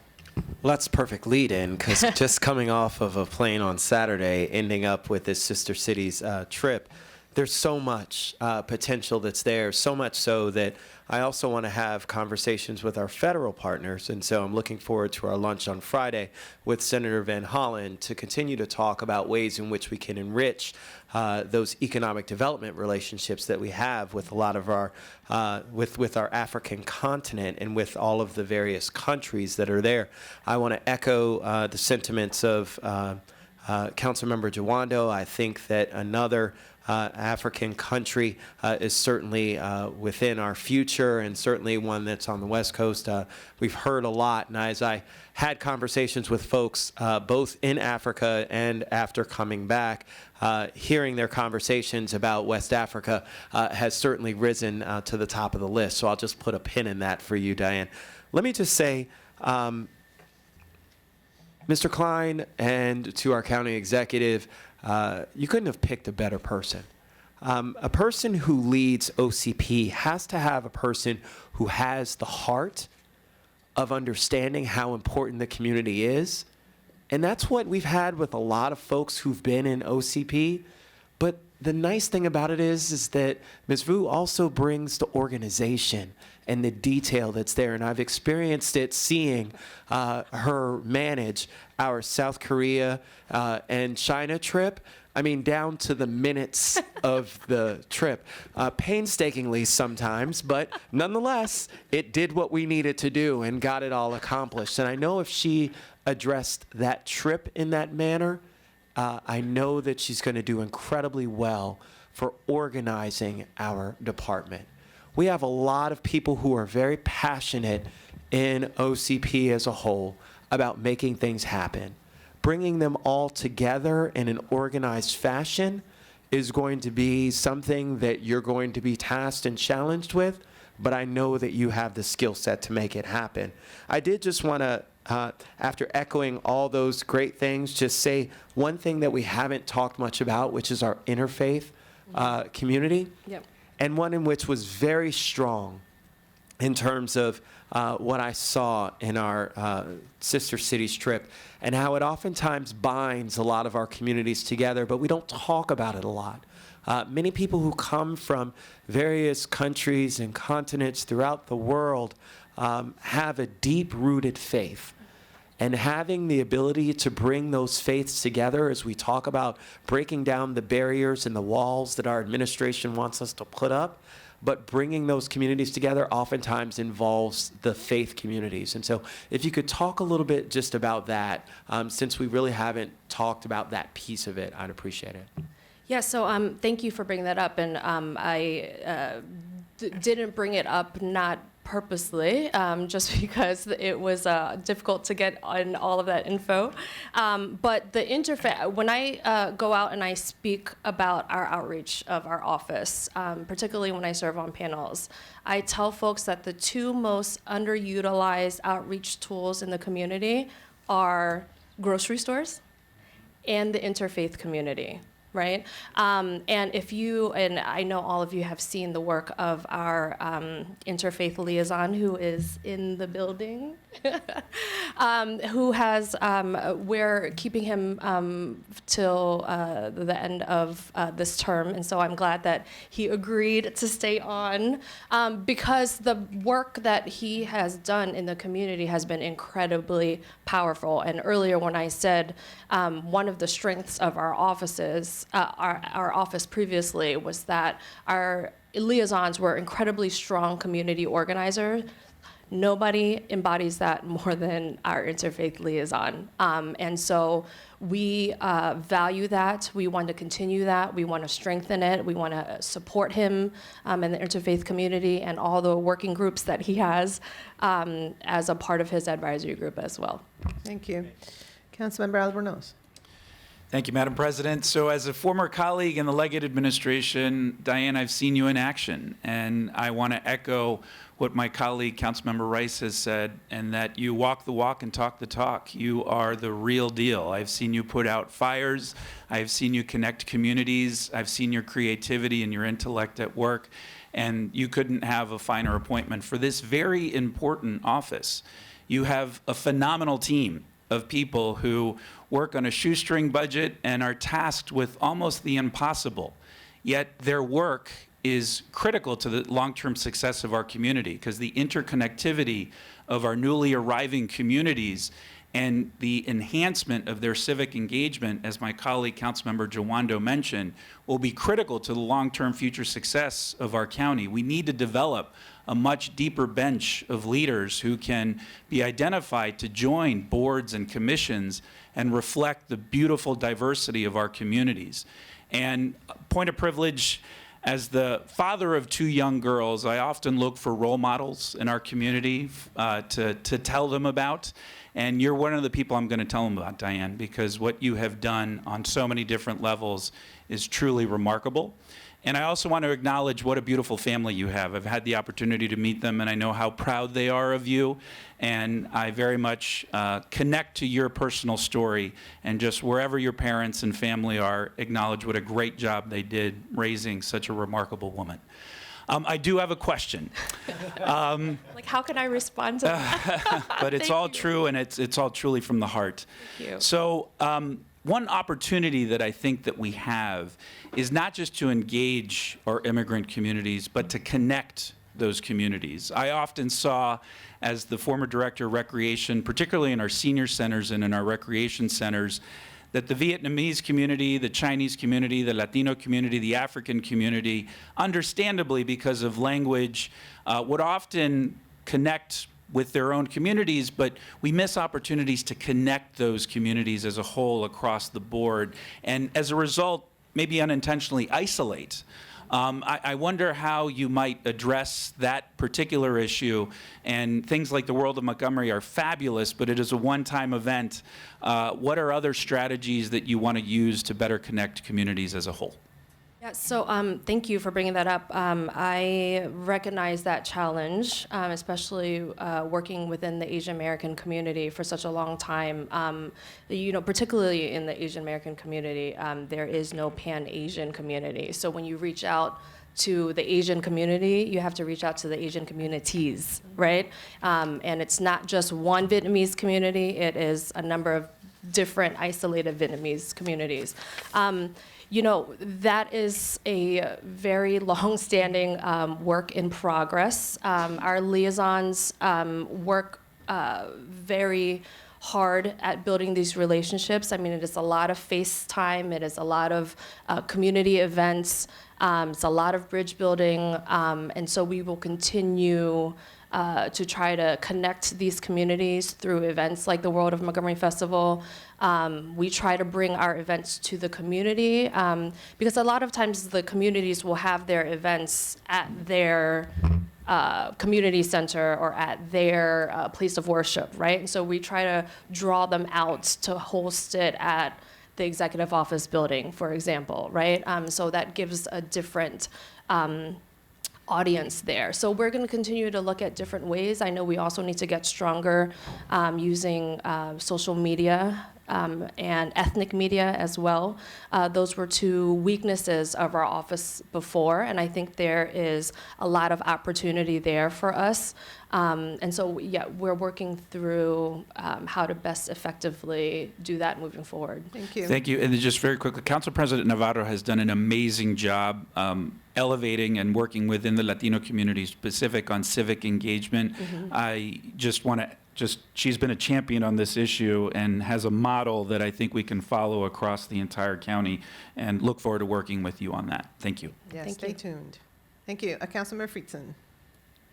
Thank you, Council President. I am very excited to have you here, Ms. Vu. I think a lot of my thoughts have been said, and I think you're absolutely the right person at this critical time. And just seeing you and your work, and now hearing some of your personal story, I think reiterated how you're the right person at this critical time for this important role, and I'm really excited to support you. To build off the sports reference from earlier, the one way to build a great team is to find the other team's best players and recruit them, but the only way to sustain a great team is to build a strong farm system, and you're part of a really great pipeline of talent that we have here in Montgomery County, and it's really exciting to see you elevated into this role, and I look forward to having you do a great job in this role, which I know you will, and really to build upon this important moment with the county with 1/3 foreign-born, and your personal story, and bringing your professional expertise and your passion with your personal story to a job that is really important to bringing the community together. I do have a quick question. You mentioned the Commission on Aging. We share something somewhat in common. I'm the youngest council member ever representing the oldest demographic council district. You are the youngest member on the Commission for Aging, so I appreciate that. And you did mention briefly the census, and I know we've spent a lot of time talking about some of the really important roles of the office, the interfaith and ethnic outreach and sister cities work, which I look forward to talking about in more detail on the GO committee. But I'm particularly interested in the census, and I think a lot of the emphasis on the census, given some of the really awful both rhetoric and realities coming from the administration on this, has understandably created a focus on immigrant communities to make sure that every person is counted. But I'm also particularly interested in ensuring that our aging adult population, which is growing at a dramatic rate, is counted as well. And so more of a comment really than a question, but I'm hopeful to be able to work together with you, and just want to put a pin in this emphasis that I've talked to Bruce Adam at length about, and hope to continue that conversation with you to make sure that as we emphasize certain members of our community who are likely to be left behind in a census, and make sure that we do everything that we can to outreach and ensure that they're counted as part of the census, that we make sure that our aging adult population, which by the way isn't mutually exclusive from our foreign-born population, are included in that count, and look forward to working together with you. And congratulations again early, I think I can say, but look forward to enthusiastically supporting you and working together in this role. Great, thank you so much, and we'll definitely take that up as the Census Committee gets into the work. It's a very good observation. Councilmember Glass. Thank you, Madam President. Ms. Vu, it's good to see you there. Continuing on my colleagues' references to 90s music, I'm going to say I'm down with OCP. Okay, that you all know me. So that was pretty awesome. Yeah, right. Okay. What has been said has been said, and I just want to say, if I could add more to your plate, right, which is already full, fine. and I'm used I to it. follow you on social media, so I know what's on your plate. Yeah. So you have a killer Instagram account personally, but that ties into exactly what I want to recommend. More social media, particularly to the targeted demographics in the languages to those communities. And if that could be added to each of the liaisons, I think that would be really helpful. Yes, I absolutely agree there. Like I said, our weakness was our social media, web presence, ethnic media relationships, and that is, I'm going to charge each one of our liaisons with that. And you know how to do that. Thank you. Yes, of course. Thank you so much. Councilmember Reamer. Diane, very excited to vote for you. Really look forward to your terrific work. You've been a leader for this community in so many ways, and an inspired choice. So thank you to the county executive.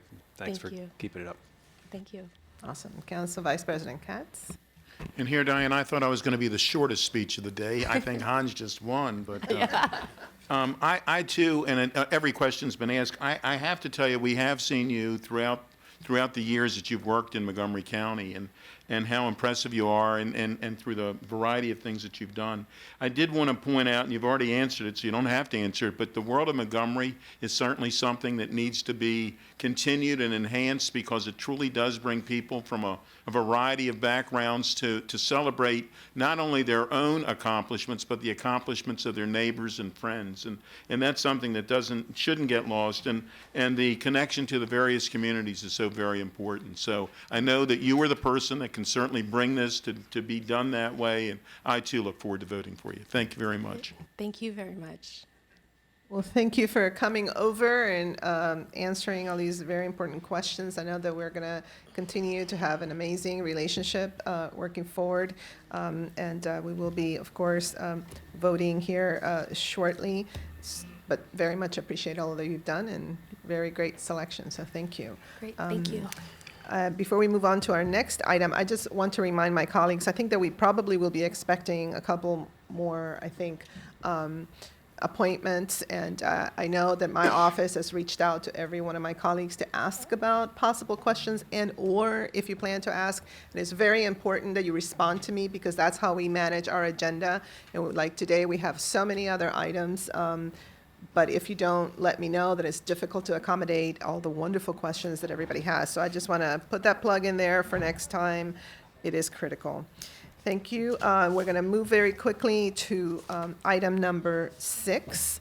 I now move to a resolution to approve the FY19 savings plan. And in order to consider and act on it today, I need a motion to suspend the rules of procedure. So moved. Council Vice President Katz has moved, and Councilmember Reamer has seconded. All those in favor by show of hand. All right, that's unanimous. So would someone like to move the package for review? I so move. All right, so that has been moved by Council Vice President Katz and seconded by Councilmember Rice. Great, so now we have before us the packet on the FY19 savings plan. As everybody knows, on January 7th, 2019, the county executive proposed an FY19 savings plan, which identified $46.5 million in savings to address an approximate $44.1 million gap in the operating budget. The executive's recommendations are all in your packet on circles 1 through 12. The council's 6 committees have reviewed all elements of the executive's proposal. The recommendations for FY19 savings plan are now before us for action. The committees have recommended $45.7 million in operating budget savings and $200,000 in current revenue in the Capitals Improvement Program.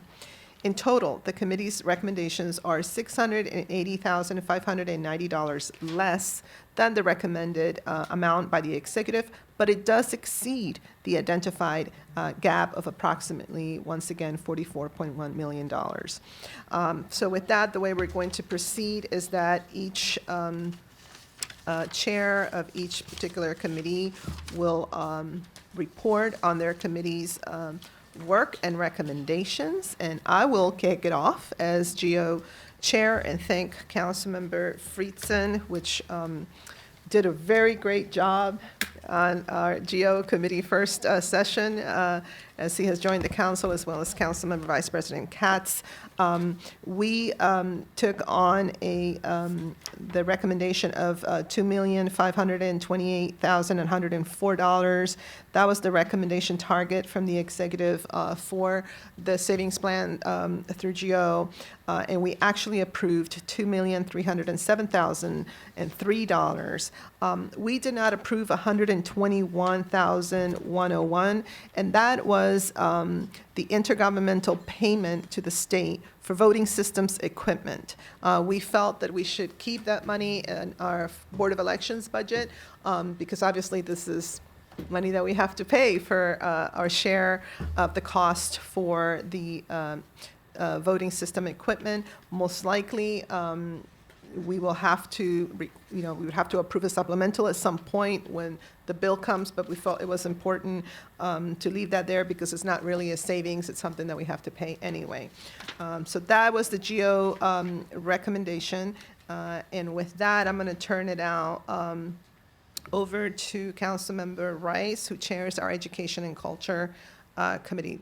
And I'm sorry, before that, are there any questions or comments about the GO recommendation?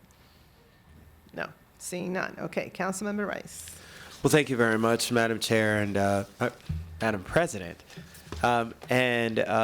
Just wanted to say that as often, because education and culture does amount for the largest portion of our budget, we're often looked to accommodate or to achieve the largest amount of savings. And so I really want to thank both our superintendent of Montgomery County Public Schools, Dr. Jack Smith, as well as our president of Montgomery College, Dr. Darian Pollard, who have worked collaboratively with our staff here, Mr. Craig Howard, and others to really achieve those overall cost savings. And so we voted unanimously to support the county executive's $25 million savings target from MCPS's operating budget.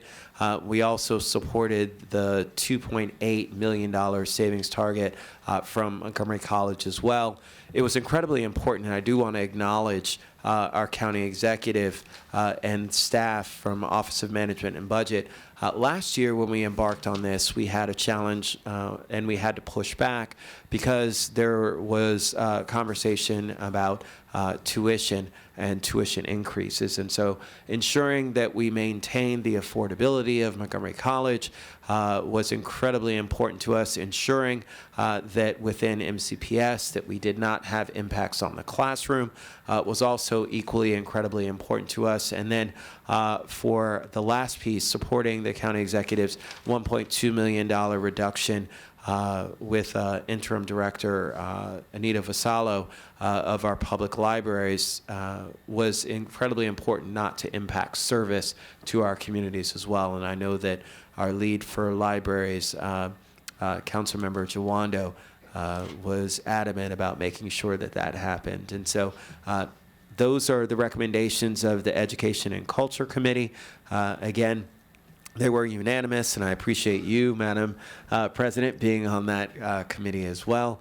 We had some very great questions that were asked that, again, ensured the viability of these various departments and ensuring that they wouldn't have adverse impacts on the day-to-day operations. And so from that perspective, we felt comfortable in making those recommendations. So that is before the full council. Thank you, Mr. Chairman. Councilmember Jawando. Thank you, Mr. Chairman, and my fellow colleagues on the committee, all three of us. It's kind of cool still. I still enjoy that on the Education and Culture Committee. I just wanted to note also, while we voted unanimously with the MCPS budget, it was brought up by Dr. Smith that every year dipping into into their overage, as we did this year, last year, at some point it's going to catch up. And we have to be aware of that. So as we're doing budgets going forward, that was something that stuck out to me. And then with the libraries too, realizing that, again, they're all doing their fair share, but we need to make sure that these things don't impact service at some point, especially for agencies like the libraries who are recovering from the Great Recession. So I just want to thank you for your work and in my first time on the rodeo with this, and just wanted to make sure those points are on the record. Thank you. Okay, seeing no other lights, we accept that recommendation. Now we move on to our Health and Human Services Committee chaired by Councilmember Albornoz. Thank you, Madam President. Want to thank the members of our committee as well, and thank Madam President for joining us during our very robust conversation regarding some of the reductions that had been proposed. Just two observations. There was an unusually large amount of lapse that serendipitously we were able to use to meet the savings of not just Health and Human Services, but other departments. Unfortunately, the reason for that lapse, as we found out and confirmed, was because of challenges in the county's hiring process. And while that saved us this time, moving forward, that is something that I think will have to be addressed holistically so that we can have these critically important positions to carry out this important work. We did, as a committee, reluctantly accept the county executive's recommendations as presented, with two asterisks. One, for savings plan number 29, the committee clarified the reduction to the Youth Drop-In Center, which is for homeless use, retained $50,000 in planning funds, and so that planning may continue. And then secondly, for savings plan item number 32, the Working Parents Assistance Program, there were some savings that were found to be met there, an increase because of increases in the state child care subsidy program to the tune of $1.9 million. However, the committee recommended that taking the savings resulting from the unspent WPA funds in FY19, we requested that the executive repurpose those funds rather than reduce them in FY20 so that we can expand early care and education services. Excellent. Let's see, Councilmember Reamer. Thank you. Congratulations, Chairman Albornoz, on your first savings plan as a committee chair. And just wanted to make the observation. We took up the issue last summer, late last summer, about how much families have to pay when they participate in the child care subsidies. And at that time, I was urging us to adopt a framework that subsidies would cover 90% of the cost of care.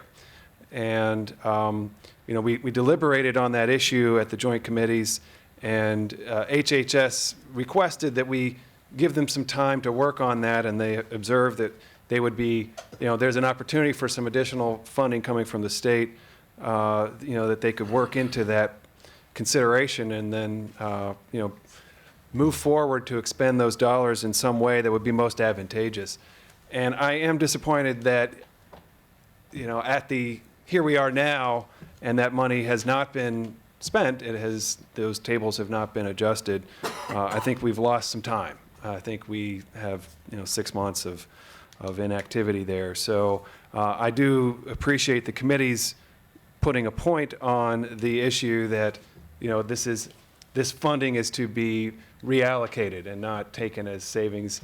And I look forward to being part of the discussion about how we revise those subsidy formulas, because we learned that families in the 35,000 income level are nevertheless required to pay, maybe half of their income in order to be eligible for a subsidy and on childcare, and it's just really not tenable. So there's some fundamental issues we have to make some progress on, but I appreciate the committee's good work there. Thank you.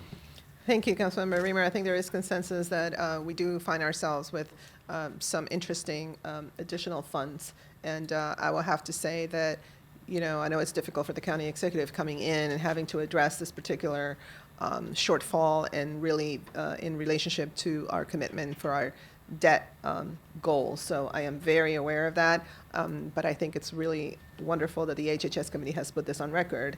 Our expectation is that moving forward, as you have stated, we can actually leverage that money to affect this very important challenge of childcare costs in our county. So thank you for bringing that up. Councilmember Glass.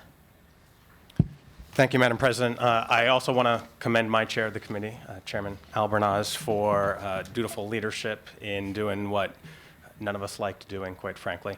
But I just want to share with my colleagues clarify an item regarding the youth drop-in centers, the council's lead on homelessness in vulnerable communities. It pained me particularly to go along with cutting $200,000, nearly $200,000 for what hopefully will be a youth drop-in center, but I appreciate the executive keeping $50,000 in to retain a consultant to help us move forward. As many of us know, more than a majority of youth in our community across the country who are homeless are LGBTQ, and I'm looking forward to seeing the study that this consultant produces and putting funds into future budgets to be able to do what we need to do in our community. Thank you. Thank you so much. All right, seeing no other lights, we will move on to Councilmember Reamer from the Planning, Housing, and Economic Development Committee. Thank you so much. I guess this was also my first savings plan as a committee chair. We worked through savings proposed in an array of departments: the Office of Agriculture, the incubator programs, the Economic Development Corporation, our urban districts, Department of Housing and Community Affairs, Housing Opportunities Commission, REC, Park and Planning, the Board of Appeals, Zoning Board. So generally, we agreed with everything. There were a few important exceptions. We did not agree that it would be prudent to reduce the staff at the Recreation Department, and I see Director Riley is here. They have been sorely understaffed for years, and we just felt that, this wasn't, we didn't need to go this far. So not only did we retain the funding in their budget for several important positions, but we urged them to move forward as quickly as possible for hiring. And secondly, we did not accept a reduction for weed removal in the parks. We felt like if we were to accept that reduction, we would pay for it later with the need for even more funding if we don't stay on top of that. So with those two important, if modest, changes, we accepted the recommendations in all these areas. Thank you. Excellent, thank you. Councilmember Friedson?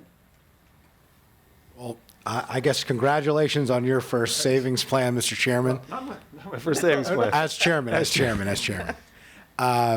But I want to appreciate both of my chairs. It's a very interesting experience for me, and a sober and really interesting conversations on how we reduce these budget plans to get to our 10% target goal, and I think we had some really good discussions in both committees. I did want to particularly single out the staff, who was incredibly helpful through this process, particularly with the Department of Recreation. We got down to specific positions and recruitment histories and the need there, and it really was a credit to the staff. So, Ms. Michelson, I wanted to thank you and your team for really being incredibly helpful to me as somebody who wasn't aware of to the level of specificity down to individual positions, and to be able to make, I think, what was a thoughtful decision. And then just echoing as the parks lead, the decision we made on weeds, I think we're already, it's a constant battle, and it seemed like we would be penny wise and pound foolish, and to continue to lose that battle, get farther behind, and then have more money down the road. So I appreciate the fact that I think our Parks Department does a tremendous job in keeping our parks up to speed, and really appreciate that and glad that we were able to agree to keep that in. So thank you. Thank you. Councilmember Albornoz. To my colleagues in the congregation of the Fed Committee, amen. The Recreation Department has absolutely been understaffed for quite some time, and want to echo those comments and appreciate the committee's efforts to restore some of those positions and keep the department moving. Thank you. Seeing no other question, now we're going to turn to Vice President Katz, the Chair of the Public Safety Committee. Well, thank you. And candidly, as much as I appreciate everybody that this is the first time that, as chairs, that we've done this, it would be fine with me if this was the last time as chairs we had to do this. I mean, this is not pleasant, and everyone on the Public Safety Committee, and it was a unanimous vote, said that we're doing this, but we're doing this with great reluctance. We did reduce the recommended savings by $204,460, or from a little over $5,688,000 to $5,484,369. We did not support the Department of Corrections and Rehabilitation's DOCR savings, where we were asked to abolish vacant security position, a maintenance officer, and to lapse an administrative specialist 2 position. The Department of Corrections and Rehabilitation has lost more than 50 positions since the recession, and at times causing unforeseen security issues. While several positions have been restored over time, we were certainly concerned about any permanent position reductions, and that we did not I know none of us wanted to risk further security concerns. So with that, our vote was unanimous. Thank you. Thank you very much. I don't see any lights. Councilmember Hucker, Chair of Transportation, Energy, and Environment Committee. Thank you, Madam President. And thanks to my new committee colleagues, Councilmembers Glass and Reamer. The T&E committee was a well-oiled machine in our first savings plan. So the county executive recommended cuts of 1.8 million, and by and large, our committee agreed with those. The biggest recommended savings in which we agreed with the county exec start with $443,000 in annual costs we found by eliminating the free shuttle that runs between Grosvenor Metro Station and Rock Spring Park. This was a sort of pilot project. It was a free route. It's free and nonstop, but it only produced 35 additional riders, so it's not a cost-effective use of revenue at this time. And we also agreed to save $134,500 in a program to remove street tree stumps. This is a frequent target of cuts. We have a long backlog of tree stumps in the county, over 4 years worth, and none of what was budgeted this year has been spent yet this year. So that leaves some money for the last 5 months of the fiscal year. They're a nuisance, but they're not really a safety hazard, so we agreed with the executive on that proposed cut. We agreed with really all the other recommendations except these three, the following three. $203,000 in emergency tree pruning. This is the program that cuts down the dead trees that might fall on your car or your child. This program trims branches that are obscuring stop signs, yield signs, street signs, and without a program like that, we are putting traffic at risk and creating a safety hazard. And the recommended spending reduction was 40% of the funds in this program, so it would significantly cut into the operations. We also disagreed with the executive on cuts to ride-on service, $166,000. The proposed cuts would have increased the wait times in 8 of our most productive ride-on routes. And as you all know, there are really 2 kinds of bus riders. There are the bus riders who don't have any other choices and rely on our bus service, and we'd be hurting them disproportionately by cutting these routes. And there's also the choice riders who either have a car or have the means to buy a car, and once you lose them by reducing service, it's very hard to get them to come back and join your bus ridership. So, you know, as a county, we have adopted ridership goals. We are very focused on reducing traffic congestion. We have ambitious goals to reduce our carbon footprint, and cutting bus service is not much as we agree with the need for a savings plan, it's not the right place to start. So we restored those as well. And finally, we disagreed on a small cut that was proposed to new and replacement traffic signs and pavement markings, because obviously that would create a safety hazard for our drivers, cyclists, and pedestrians as well. Together, those three items add up to $404,000 in cuts that we rejected, but we helped to offset those rejected cuts by recommending deferring $200,000 in FY19 and current revenue spending on street tree preservation, the CIP, taken as $100,000 each in FY23 and FY24. So all told, our recommendations we think are the right approach. They're one that represents significant savings but doesn't reduce important county services or create any safety hazards. Thank you.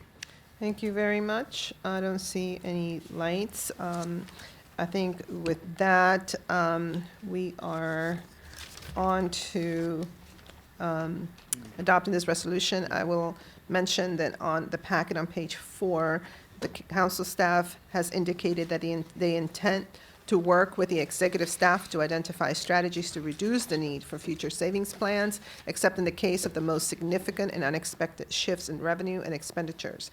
More deliberate monitoring of expenditures and revenues to identify mid-year savings together with an appropriate reserve could achieve this objective. I really do appreciate that. And Ms. Michelson, is there anything else you'd like to add regarding this? No, I think you've just summarized.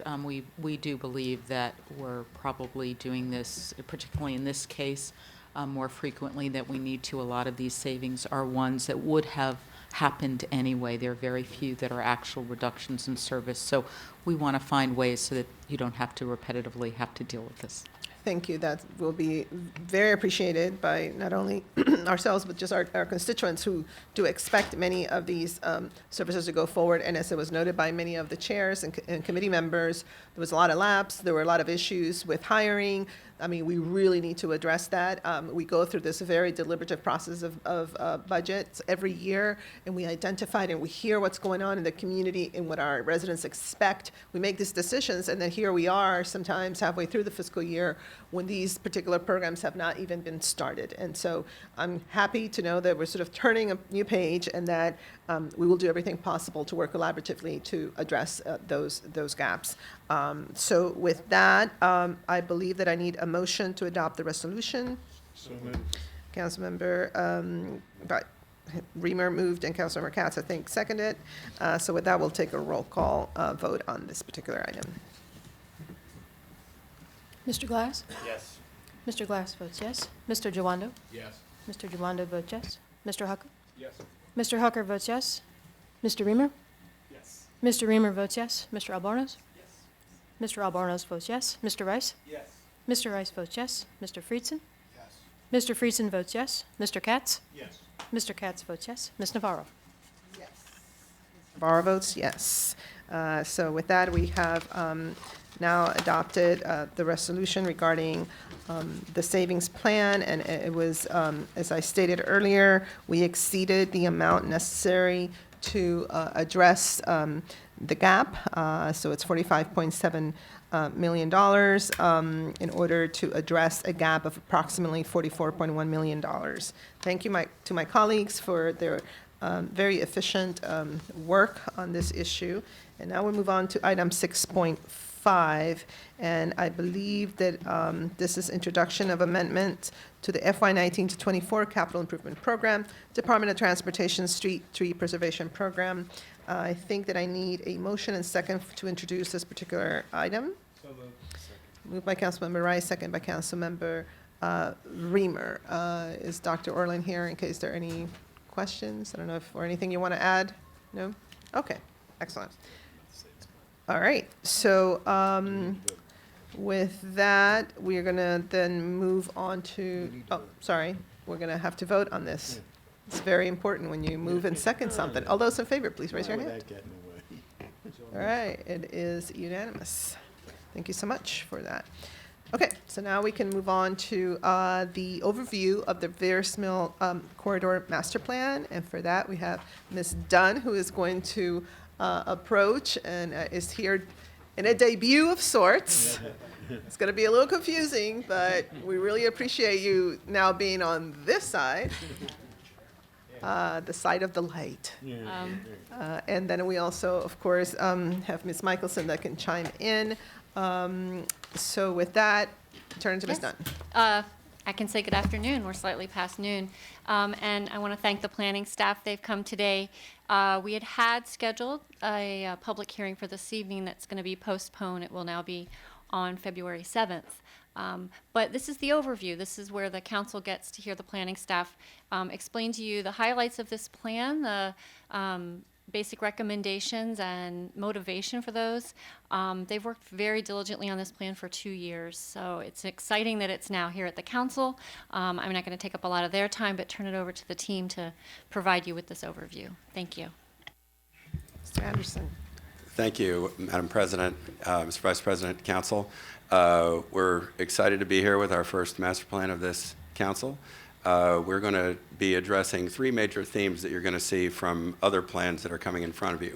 The first is the equity lens that we hope to apply to all our decision-making in the county and certainly in the planning department, and how that affects the 2 other themes, which are Vision Zero and missing middle housing. This plan area includes about 41% people of Hispanic heritage, about 11 or 12% Asian, about 11 or 12% African American, with a little over a third white non-Hispanic, making it an extremely diverse part of the county, even more so than most other parts of the county. Household incomes are about $80,000 a year. That compares to about $133,000 a year household income for the county as a whole. How does that connect to the objectives of this plan? We think that it's not a coincidence that about 20,000 bus riders are in the Veers Mill corridor every day, compared to about 40,000 vehicle trips up and down Veers Mill Road. So this is a highly transit-dependent community. Some of the plan's recommendations concern how to improve bus service, how to facilitate the development of a bus rapid transit line, that it can improve the quality of transit service in this corridor. But I would say that another piece that's equally important for bus riders, as well as others who need to get around by means other than their single occupant vehicle, is the safety of being able to get to the bus stop, be able to walk to and from other destinations in the neighborhood. There have been 15 serious pedestrian injuries or fatalities, 6 fatalities, 9 very serious pedestrian or other collisions in this plan area since 2015. We think that's unacceptable. But it's not just people who get hit by cars and are injured, or in the worst case, people who are killed. It's the fact that when you have a place that is unsafe to walk around, to bicycle around, to get to use transit, to take advantage of all the amenities in the neighborhood and get access to transportation, your quality of life is degraded. As we emphasized during the bicycle master plan, this is not just a question of improving bus service and making sure people don't get killed. It's also a question of what are the basic expectations in our communities for safety and quality of life. If you live in a neighborhood where you're afraid to let your kids go out and play because you're afraid they're going to get hit by a car, your quality of life is degraded, even if they're never actually struck in a collision, even if they're not the ones whose names are in the newspaper in a pedestrian or bicycle fatality. So that's why we believe that pedestrian bicycle safety is such an integral and important part of this plan, and in fact part of the equity lens that we would apply to this part of the county.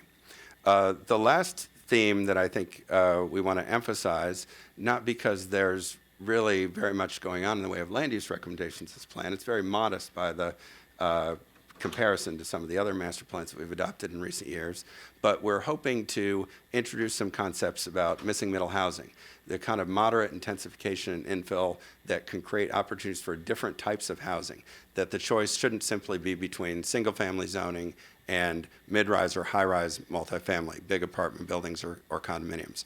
There's only about a half a dozen sites in this plan where there are significant land use recommendations, but they represent our first effort to introduce some of these concepts of things like duplexes or triplexes or very small apartment buildings that can be compatible with existing single-family neighborhoods, create an opportunity for a more complete spectrum of housing choices that are affordable, both as regulated affordable units and also market rate affordable units. And I think that that's going to be another really important aspect of this discussion. So with that, I'll turn it over to the staff to give you a sketch of some of the details.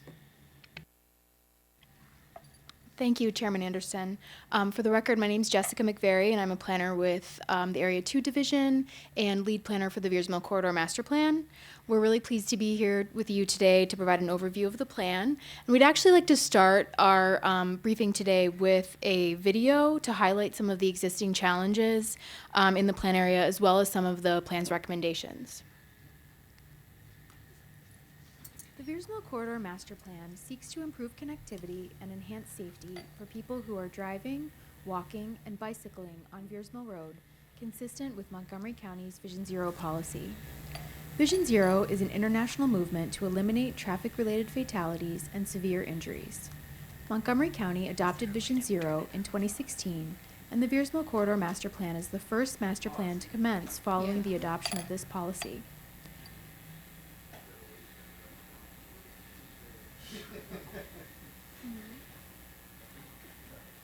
Okay, well, should we just move ahead? I don't know. Veers Mill Road is a heavily traveled roadway that is used by tens of thousands of motorists, transit riders, pedestrians, and bicyclists every day. Well, we had hoped to show you a brief video, but it's a little hard to hear, so we will safe crossings and bikeways, all of which are essential It's okay. for a safe, walkable, and bikeable. Yeah, and put the microphone next to the speaker. There's That might also help. a Veers Mill Corridor Master Plan seeks to improve connectivity and enhance safety for people who are driving, walking, and bicycling on Veers Mill Road. Is the light consistent on with to the Montgomery on the County's microphone? Vision Zero policy. Okay, well, whatever. Vision Zero is an international movement to eliminate traffic-related fatalities and severe injuries. Montgomery County adopted Vision Zero in 2016, and the Veers Mill Corridor Master Plan is the first master plan to commence following the adoption of this policy. Veers Mill Road is a heavily traveled roadway that is used by tens of thousands of motorists, transit riders, pedestrians, and bicyclists every day. However, it currently lacks continuous sidewalks, safe crossings, and bikeways, all of which are essential for a safe, walkable, and bikeable community. There is also a significant distance between signalized crossings, nearly a 15-minute walk in some locations. These distances encourage crossing at unsafe locations on a fast, high-volume road. For example, near the intersection of Veers Mill Road and Norris Drive, which provides a direct connection between the neighborhood north of Veers Mill Road and two public schools, students and bus riders regularly cross the street at an unsignalized intersection to directly access the schools and bus stop. The students and bus riders appear very comfortable crossing at this location, despite the fast, high-volume traffic, as it is likely an experience they encounter daily. The lack of a safe pedestrian crossing in this location, combined with the speed of the passing vehicles, is a significant safety concern. While this video highlights the challenge in a specific location, this is a pervasive problem along the length of the corridor. To address these safety concerns, the Veers Mill Corridor Master Plan includes short-term recommendations and a long-term vision to increase safe connections for walking and bicycling, consistent with Vision Zero. In the short term, the plan recommends the installation of continuous sidewalks and bikeways, as well as additional protected crossing opportunities. In the long term, the plan recommends the transformation of Veers Mill Road to a multimodal complete street as part of the construction of bus rapid transit on this corridor. To learn more about the Veers Mill Corridor Master Plan, visit montgomeryplanning.org/VeersMill. Thank you. So that video is available on our website if you'd like to listen to it again and hear the audio more clearly. But really what we were hoping to show you through the video was the images. You know, many of us are very familiar with Veers Mill Road and travel it frequently, but we don't always experience it as a pedestrian or a cyclist or someone who's trying to cross the street to access their school or their park or their bus stop. And so we really wanted to show you some of the challenges that are out there today and begin to introduce some of the ideas that we have to begin to transform that roadway and to improve the safety of all users within the community. So with that brief introduction, we do want to step back for a moment and kind of let you know how we got to this point. The Veers Mill Corridor Master Plan is somewhat unique for our department in that it develops recommendations for the long-term vision of a corridor rather than focusing on a central business district or an area around Metro Rail. It's really one of our first plans to focus on a corridor. The plan area stretches from the Wheaton Central Business District to the city of Rockville and includes about 4 miles in its distance. It stretches about a quarter mile on either side of Veers Mill Road in relation to the bus rapid transit stations that were envisioned in the 2013 Countywide Transit Corridors Functional Master Plan. And the area does extend slightly beyond the quarter mile to along Twinbrook Parkway to align with the Twinbrook Sector Plan boundary. So many of us often think of Veers Mill Road as a major highway, as an east-west connection in the county's roadway network, and it certainly is, accommodating over 40,000 vehicles per day. However, it's also a heavily used transit corridor, as Chairman Anderson mentioned, with over 20,000 transit riders a day. It's also a residential street that serves residential communities and actually many single-family homes, directly adjacent to Veers Mill Road. So the Veers Mill Corridor Master Plan attempts to comprehensively consider these multiple roles of the corridor and integrate transportation with connectivity to create walkable, bikeable neighborhoods. The planning department initiated the plan in early 2017, and at the time of its inception, we really thought that it would be develop recommendations that would align closely with the bus rapid transit plans, sort of think about land use in the context of bus rapid transit. And that thinking really began to evolve with our first community meeting. We went out to the community and we heard very clearly that people were concerned about things like how to access their bus stop, the lack of sidewalks, the lack of bikeways, the speed of traffic. And those thoughts are reflected in the graphic recording that you see on the upper left-hand side of the slide that was actually completed during our second community meeting. So this reflects the feedback that we heard from the community during that second meeting. So through the course of our outreach, which included several additional community meetings, participation in neighborhood events, community festivals, one-on-one conversations with folks in the plan area, we heard these same themes consistently, sidewalks, safe crossings, really things that aligned with the county's Vision Zero policy. And if I may, we're not going to be able, this is Carrie Sanders, I'm the division chief for this plan area. And I just wanted to interject, we're not going to be able to show this video because I think we're having some sound issues. However, as Jessica mentioned, this was a very excellent plan in terms of engaging the community, really going out to the community, hearing from the community. As you can see, Commissioner Natalie Fenny-Gonzalez is here interviewing folks at the bus stop, on the ride-on buses. And I think Jessica and other team members really spent a lot of time on the weekends and different times to engage folks and got a lot of great feedback. And one of the things that we heard was, what can you do right now for Vision Zero? What can you do in the short term? And we understand our job as master planners, we need to think about the long term, but we also, I feel that this plan in coordination with MCDOT really works to have short-term things that can be done immediately to address these safety and as our chairman mentioned, life safety, public safety issues. So as you're hearing this presentation, just be thinking about that and how that's a part of this plan that might be different, and that it is the first plan that has come after the council adopted Vision Zero, so this plan really has an opportunity to implement Vision Zero. So we were hearing, these comments repeatedly from our outreach, and we felt as though it was really important for our team to go out and experience the corridor as pedestrians. And so we, prior to a community meeting, hand-delivered flyers along the corridor, and these are some of the photos from that site visit. As you can see, there are significant stretches of the corridor that lack sidewalks, that lack safe crossings, and it really is quite unnerving to be a pedestrian walking along the street with traffic traveling 50 miles per hour past you.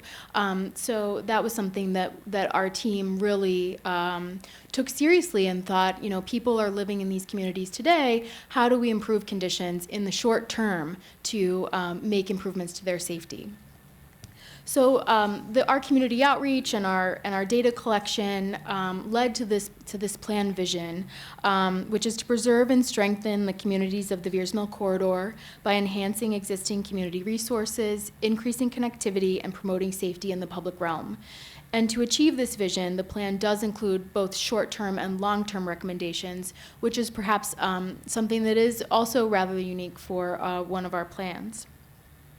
So the plan area is predominantly characterized, as you know, by low-density single-family homes, and it is well-served by schools and parks, open space, trails, and other community facilities. And the Veers Mill Corridor Master Plan seeks to protect and preserve as much of the market affordable housing in the plan area. As shown in these two zoning maps, the existing zoning on the left side of the screen and the proposed zoning on the right side of the screen, the plan really seeks to preserve and maintain the existing residential scale and character by confirming the existing residential zoning within the single-family neighborhoods. The plan also recommends retaining some of the multifamily residential developments as a continued source of market affordable housing, including the Rock Creek Terrace apartments, which are shown in this slide, and the Village Square Wheaton, which is about 700 units. The plan does acknowledge that the housing stock in the plan area provides a valuable source of market affordable housing for Montgomery County, including the single-family homes as well as the multifamily units. And the plan really seeks to balance the preservation of the existing market affordable housing with the production of new housing units, including moderately priced dwelling units. So in an effort to balance the preservation and production, the plan does propose limited rezoning of select properties near the commercial center, Metro Rail, and future bus rapid transit to achieve some variation in the housing types, as Chairman Anderson mentioned, as well as to obtain moderately priced dwelling units. The plan also includes design guidance to ensure that there are appropriate transitions to the existing residential scale. And locations where the rezonings are recommended are shown in the red stars on the map. So I'm now going to transition to the transportation recommendations, and as Chairman Anderson mentioned, this plan is certainly not envisioned to be transformative from a land use perspective. The plan does not recommend transforming the existing residential context along the length of the corridor, but it does seek to transform Veers Mill Road and turn the road into a multimodal complete street, or a street that's designed to safely accommodate all users. So the illustrative image that you see on the slide is intended to convey this complete street concept applied to Veers Mill Road with dedicated space for each of the users, as well as street trees and stormwater management features. As you're very familiar with, Veers Mill Road has several different conditions based on the location of service roads. And so this illustrative image is intended to convey a location along the corridor where there are no service roads today. This, on the other hand, this image conveys a location where there's a residential service road on each side. The plan seeks to maintain the existing right-of-way, but repurpose the right-of-way to accommodate each user. So today there are many locations where the travel lanes are pretty wide, and that encourages cars to move quickly. This plan seeks to repurpose those lanes to have 10-foot travel lanes, 11-foot transit lanes, and then allow us to use that space that's gained to provide space for pedestrians, cyclists, and street trees, again, to create the sense of enclosure, to create an environment where you're encouraged to slow down and where each user has their dedicated space. So one of the things that was briefly mentioned in the video is, in addition to the lack of sidewalks and the lack of bikeways, there's also significant distance between the existing safe crossings. Along Veers Mill Road, there are certain stretches of the roadway that are, there's about 3/4 of a mile or a 15-minute walk between safe crossings. And so the plan recommends locating additional protected crossings along the corridor to really break up that distance and provide some better accessibility to community facilities as well as to transit, to existing bus stops. I'd like to take just a minute to mention specifically one of those protected crossing locations. You may all be familiar with the Matthew Henson Trail crossing, which is along the Turkey Branch Parkway. It tragically has been the location of 2 bicyclist fatalities in the recent years. And the State Highway Administration has worked with Montgomery County Department of Transportation to make improvements to that trail crossing. About a year and a half ago, they installed what's called a rapid flashing beacon. And the plan, through our work with the State Highway Administration, we have learned that compliance with that beacon is pretty low. About 30% of users comply with the traffic control that you should apply to that signal. So the plan actually recommends that that crossing be changed to a protected crossing that eliminates conflicts, ideally with a full traffic signal. It also recommends that the existing sidewalk or the existing crosswalk, which is currently in a switchback configuration, be realigned to provide a direct crossing. And this actually is we kind of consider this a victory in terms of the short-term improvements, because in our work with SHA to date, they have indicated that they are currently studying the installation of a full traffic signal here, as well as creating a direct crossing. So this to us is indicative of an opportunity to really begin short-term intervention to improve safety along the corridor. As I mentioned, the plan does include dedicated pedestrian and bicycle facilities, and as well as includes recommendations to improve the existing accessibility and connectivity to transit. You can see in the image on the lower right side of the screen that there may be a location for someone to sit and wait for the bus, but it doesn't necessarily mean that you could walk along the corridor while you're waiting for the bus to come. There's very limited connectivity to the bus stops today, particularly when you think about it from the perspective of someone who may be pushing a stroller or someone who may have some mobility challenges. It's particularly challenging to reach some of these stops on one of the highest ridership transit corridors in the county. And so the plan really seeks to improve the quality of and access to these stops. And it also recommends that we advance the implementation of the short-term bus rapid transit alternative, as well as advance planning and design for the long-term bus rapid transit alternative, which envisions BRT and the dedicated curb running lane. The plan also includes several recommendations for intersections in the plan area to promote the safety of vulnerable road users, including pedestrians, bicyclists, and transit users, as well as increased walkability. And the plan does assume the completion of Montrose Parkway and includes recommendations to ensure that with the final design and implementation, that the parkway is integrated with the vision and goals of this plan, that we think about opportunities for sidewalks, bikeways, protected crossings with the implementation of that project.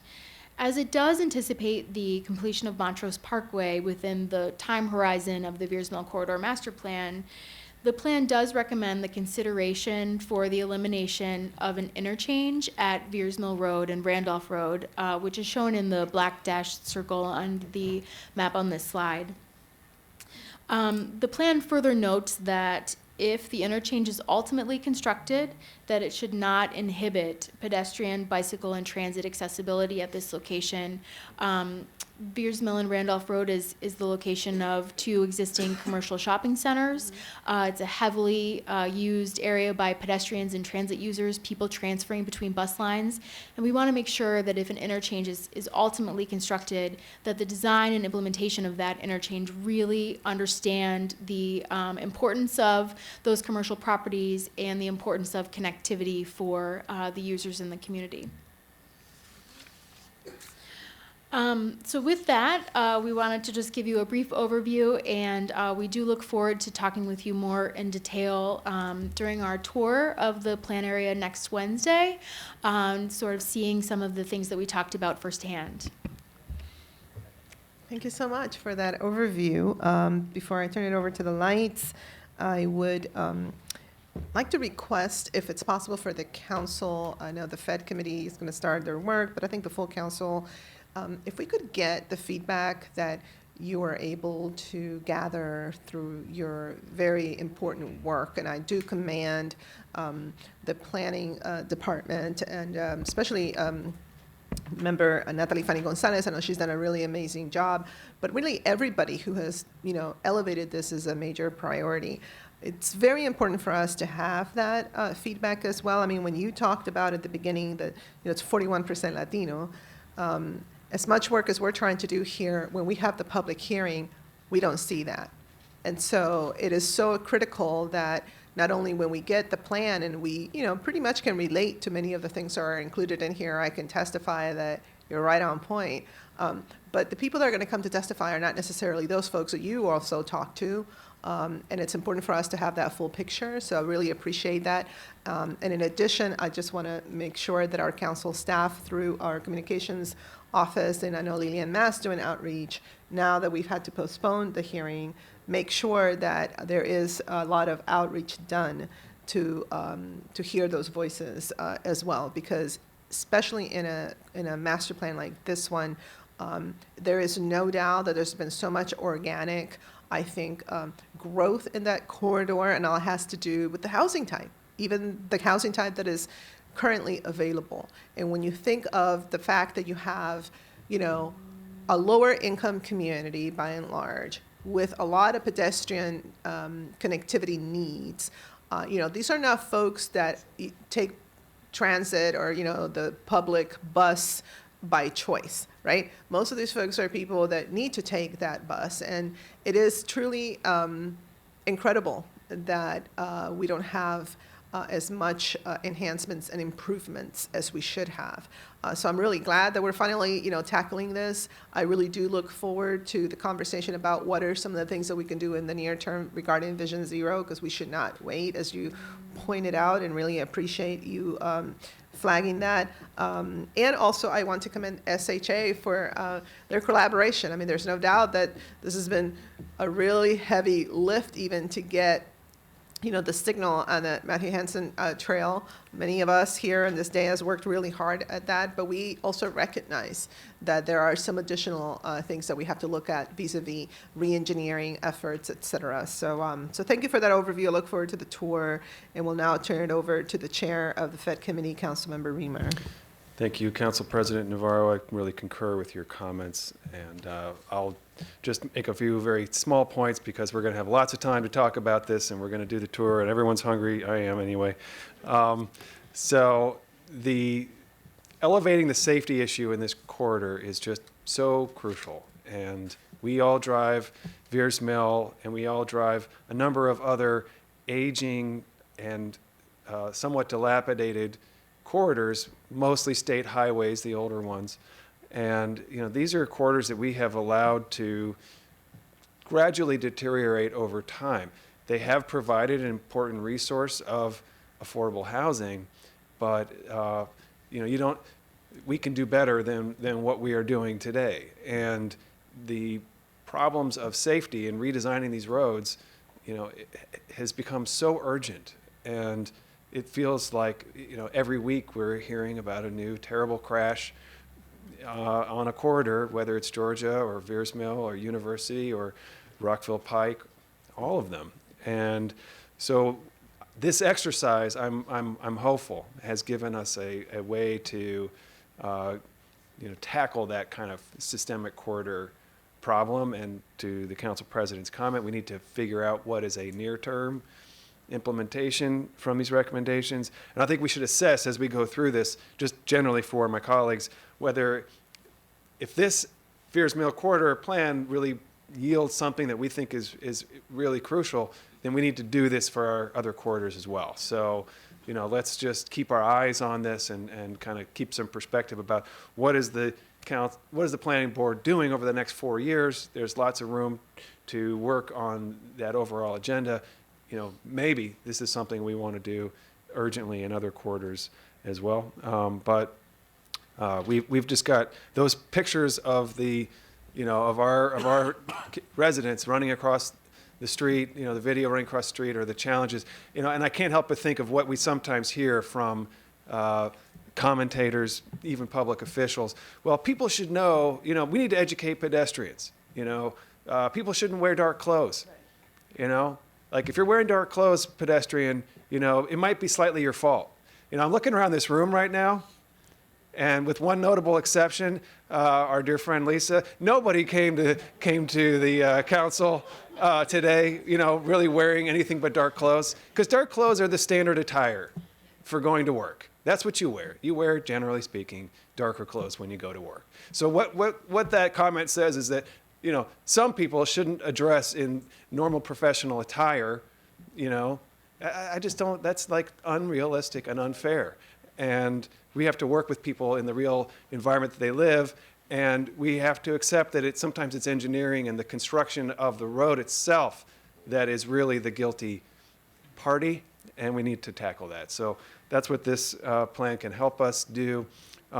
Wanted to just also highlight the preservation of existing market affordable housing in your recommendation. We've heard some talk recently about how, we shouldn't tear down market affordable housing to build housing for people at the median income level in this county. We don't tear down market affordable housing. Not a single plan that we have passed in recent years calls for tearing down market affordable housing. In fact, many of our plans, as in this one, specifically does not change the zoning. So that is not an excuse that is an acceptable excuse for opposing new development or redevelopment or new housing. And just as in those previous plans, Long Branch, Littonsville, the list goes on, we are taking a careful approach to the preservation of affordable housing. So I look forward to diving into that issue as well. Thank you.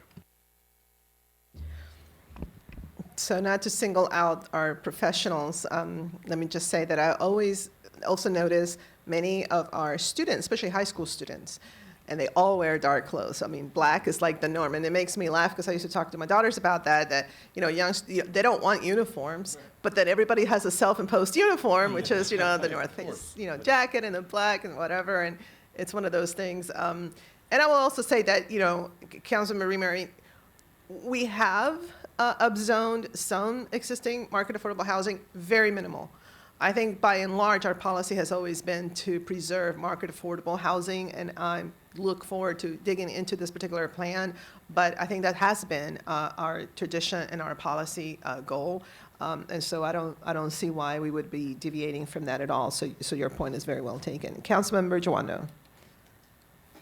Thank you, Madam President, and thank you, Chairman Reamer, for your comments, and thank you to the planning staff for this.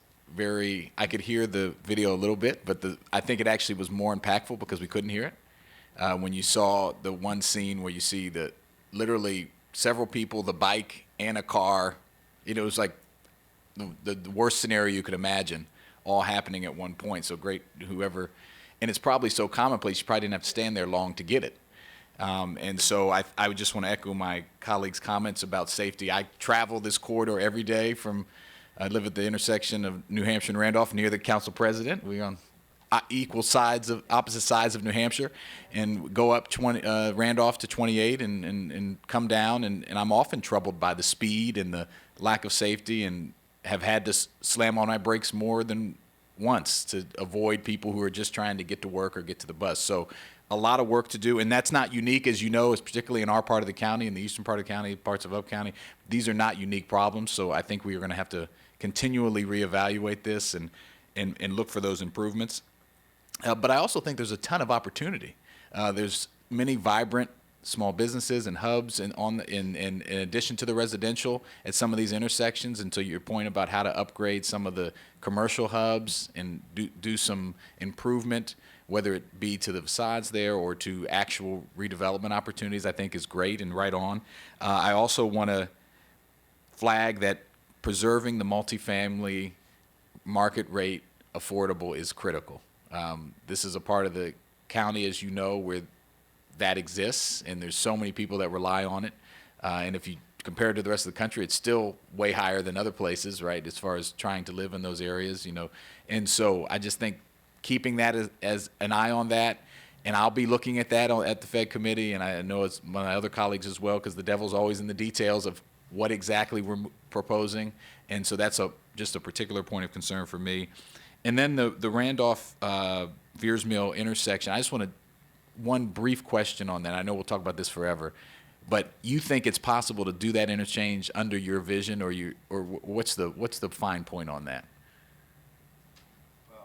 I think the planning board wanted to see what the implications of that project would be, and if the traffic analysis shows that it's not necessary, the traffic modeling works, I think that may change depending on what happens with Montrose Parkway East.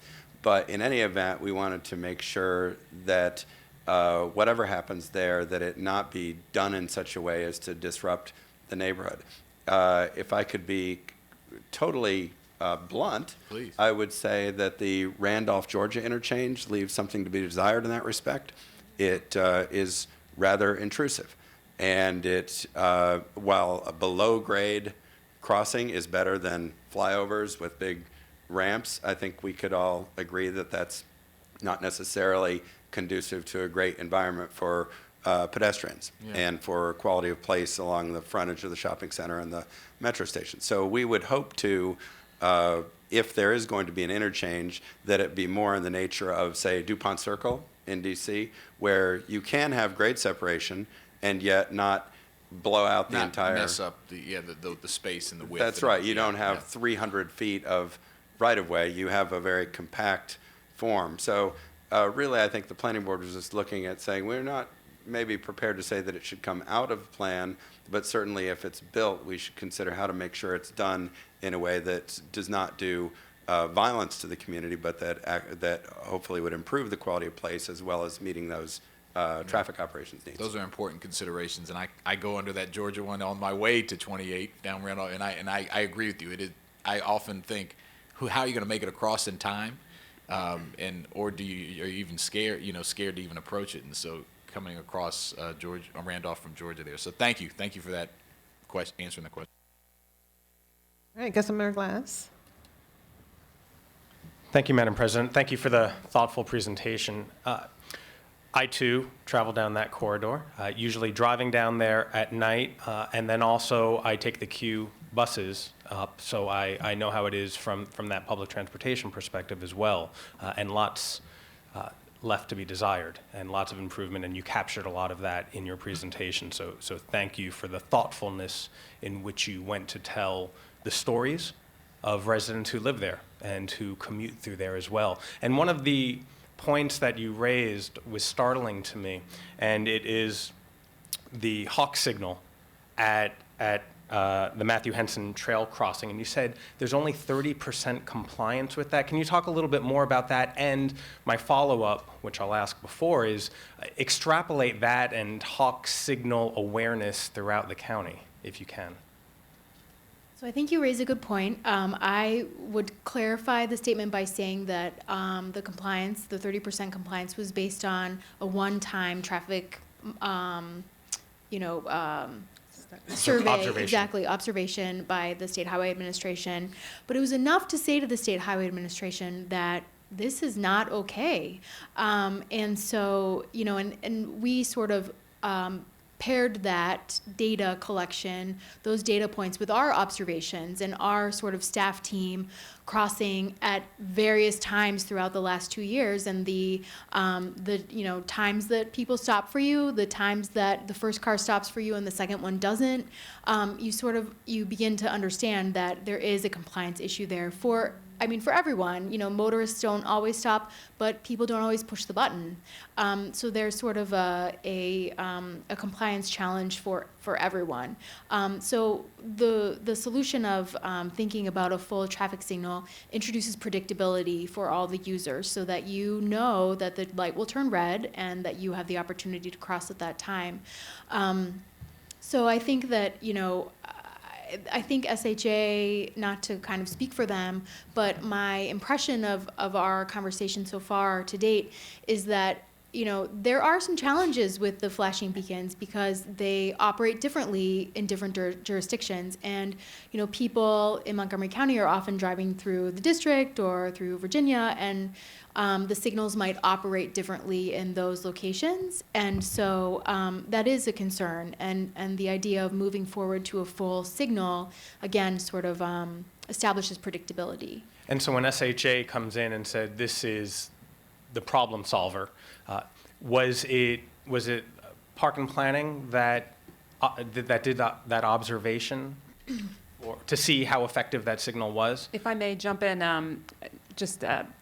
as part of their traffic engineers have to evaluate when they put in something like that. After a few months, they have to evaluate the effectiveness of it. So Park and Planning certainly got involved in terms of reviewing the results, but really that traffic study was done by their engineers. I also wanted to mention that the Hawk signal is effective in many other locations, probably in the county as well as in the region. However, this particular location, because of the topography and that it's at the bottom of a hill, is a really there's sight distance issues with it. Absolutely. So while the Hawk can be an effective tool, and I think that the Federal Highway Administration does support usage of that tool, I think it has to be carefully analyzed where it's installed. So there have been locations where it's done very effectively, but this particular location has some unique challenges to it. And I think that's why our engineers, as well as SHA's engineers, are saying, look, this may not be the best location for Hawk. We need to look at a full traffic signal here. Sure. And I know that this will be discussed further in the Fed committee, but whispering into my chair of the T&E committee, would love to drill down on this as well there. So thank you. Yeah, and I do want to, share that, of course, the Fed Committee is having their first work session on February 25th at 9:30 a.m.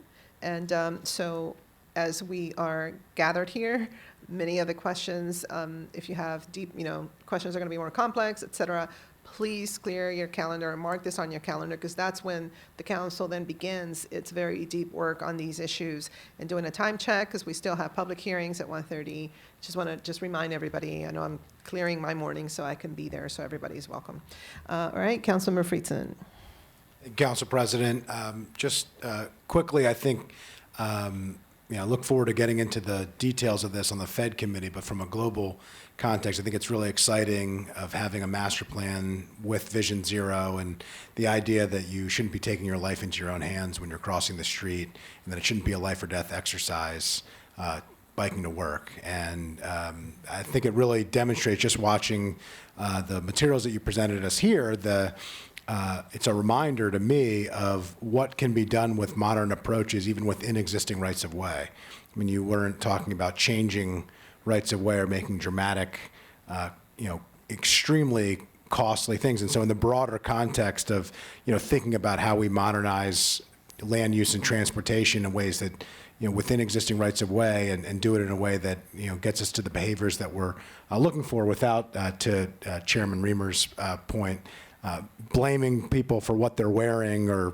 their behavior, but thinking about the way that we plan. I also, from a global standpoint as well, not just the Vision Zero point, but I think the idea of having these corridor plans, not to get rid of master planning, but to supplement master planning and connecting communities in a way that I think we could really do better than we currently do. I think that we do a good job of master planning in the particular communities that we're in, and I think that's a good process. But the idea of connecting those communities to each other, east, west, and north, south, I think this could be a good example of a lot of opportunities moving forward in the future throughout the county, and I look forward to this being the starting point of that broader conversation, both the specifics of this particular plan, but the broader conversation of how we modernize our entire county and think about how to do things in a more forward-focused way. So, thank you. Thank you. Councilmember Katz. Thank you very much, and thank you all for the fine presentation.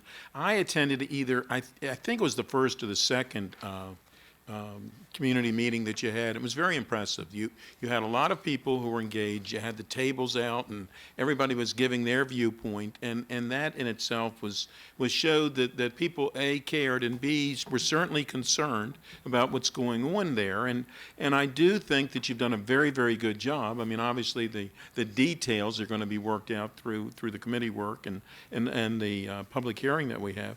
But the whole concern about the pedestrian safety and crosswalks is still, and I know you're working on it, but that really is a great concern to all of us, obviously, because and where the crosswalks are placed, many times are not where people want to cross.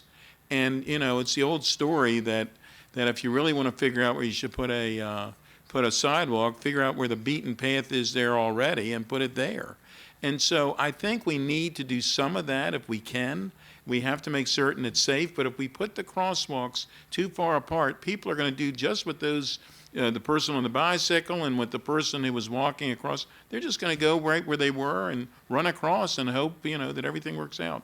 So I do thank you for what you're doing. I think you're doing a great job on this. But if we're really going to get to Vision Zero, which there again I think is a terrible name for a pedestrian safety situation. But if we're going to really get that we'll have zero pedestrian deaths, we have to figure out that we need to have those crosswalks in a place where those people are actually going to use them. Thanks. Councilmember Albornoz. Thank you, Madam President. To my colleagues on the Fed Committee, I encourage you guys as part of this deliberation to invite folks from State Highway, from MCPD, and DOT as part of this conversation, because I do think there are things we can do in the short term to address this. This plan will improve quality of life and it will save lives because the situation on Veers Mill has become dire. The Department of Recreation's headquarters is close to the corner of Veers Mill and Randolph, and so I would traverse Veers Mill sometimes 10 times a day getting to and from Rockville. And so I'm intimately familiar and actually witnessed a pedestrian get struck by a car, which will never leave me. Just a few observations in the short term. One, the lighting is terrible up and down Veers Mill, and many of the pedestrian accidents have occurred at night or very early in the morning as people are trying to get to work. And so I would encourage you to enhance lighting as part of this conversation. Second, the grass in the median, which is controlled by State Highway, they only cut that 5 times between May and September. And the grass can get literally over 2 feet high. And I've seen many instances in which a family and a mother holding 2 of her kids in the median, you couldn't see the kids because the grass was so high. So that's an area that I think we can tackle.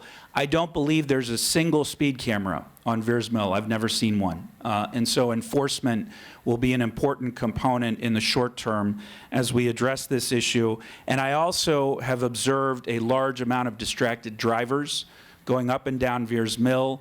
And because of the hills, which are unusual, you can have to slam on your brake lights very quickly because the person in front of you is distracted and not watching wherever it is they're going. I also think that the speed, particularly during peak hours, is something that we have to look at as well within that particular corridor. And I absolutely want to echo what Council President Navarro said, and that's that the people who are most impacted by these issues are often the ones not in the discussion. And we have to do everything humanly possible. This hearing should be in that community, not here, because we have to engage our community in a very real and robust way. We've got Bushy Drive right there, a 250-seat theater that could easily accommodate a public hearing. And so I suggest as a follow-up that we do something in the community. Thank you. Thank you, Councilman Albornoz. I think that's a really good suggestion, so perhaps we can start working on that. Councilmember Rice. So I'm going to pick up on where Council Member Albornoz left off, and that is just this morning when we were talking with Diane Vu about Office of Community Partnerships, it just got me thinking. As I watched us drive around Ethiopia with no crosswalks, very few sidewalks, and people who I thought were taking their lives into their hands, and it would just end up working in some instances. It was craziness and madness as people walked and tried to go in between cars. I thought to myself, well, a person who comes and immigrates from Ethiopia to here, how do they know that this is the place where you should cross? All my life as I grew up in Ethiopia, and this is what I did, and I crossed in the middle of traffic and just tried to do it. Where's the engagement of the community to talk about, we have driver's licenses to teach people about the rules of the road when it comes to cars, but when it comes to pedestrians, we don't have those conversations. There's no information that's out there. There aren't things, I was in a city, Gondar, to where there wasn't a traffic light in the entire city.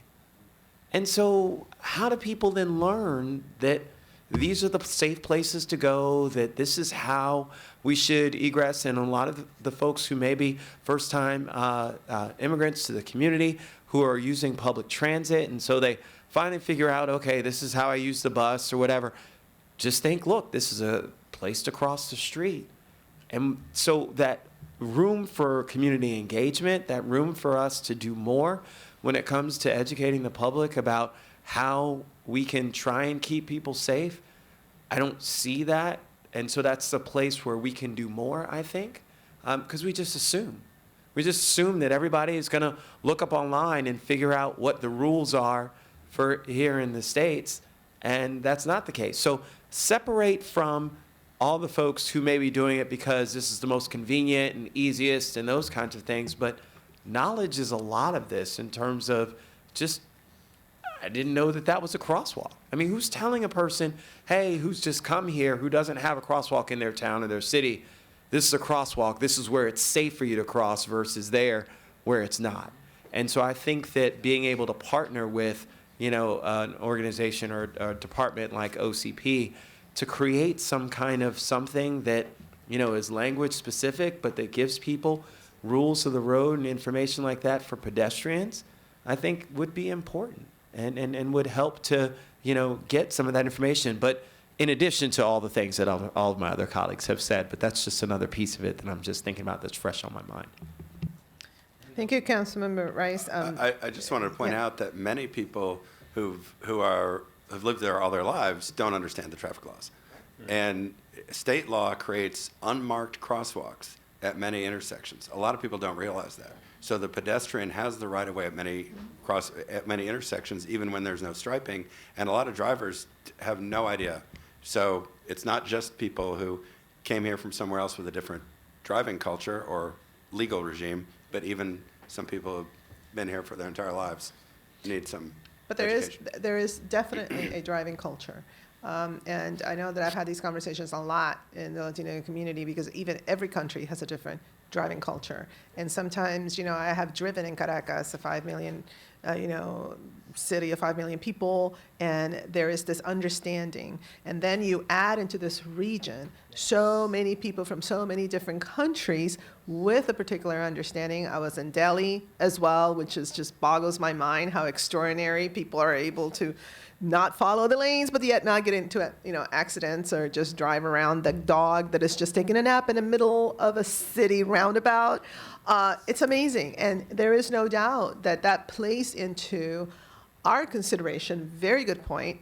That how do we navigate all of that while being able to also communicate to those of us or those folks who have been born and grown up here. So it does speak to this cultural competency thing that is very much present in the county, and I appreciate that you guys have really started to look at it from that lens and also that observation.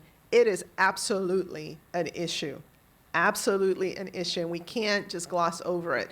So how we adapt, all these engineering treatments and everything like that, that's going to be important, as well as having this massive, constant public education about what we're doing and what we're doing. So we have to meet everybody halfway, right? Institutions have to adapt also to who we are, and that means these types of treatments.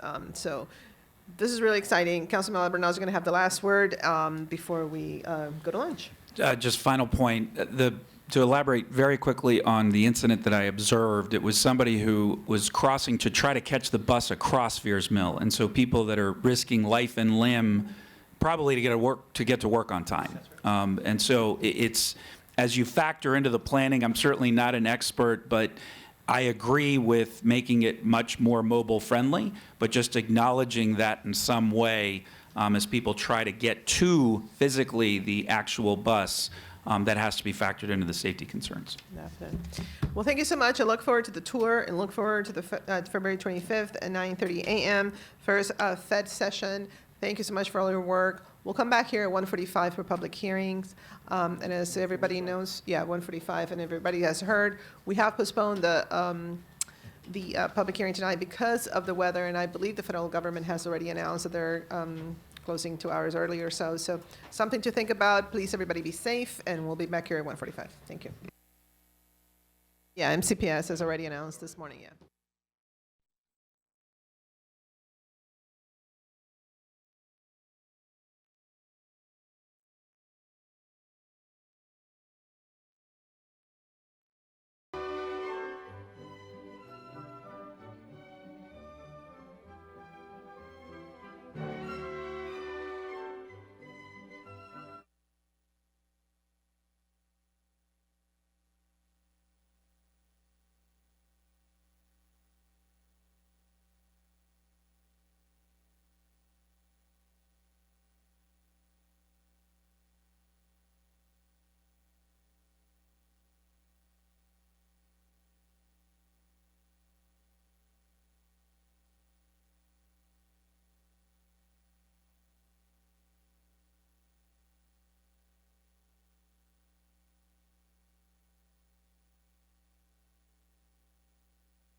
Scheduled to testify today, please bring copies of your written testimony to the clerk at this time. And for this public hearing, we have one speaker, Mr. Gordy Brenn.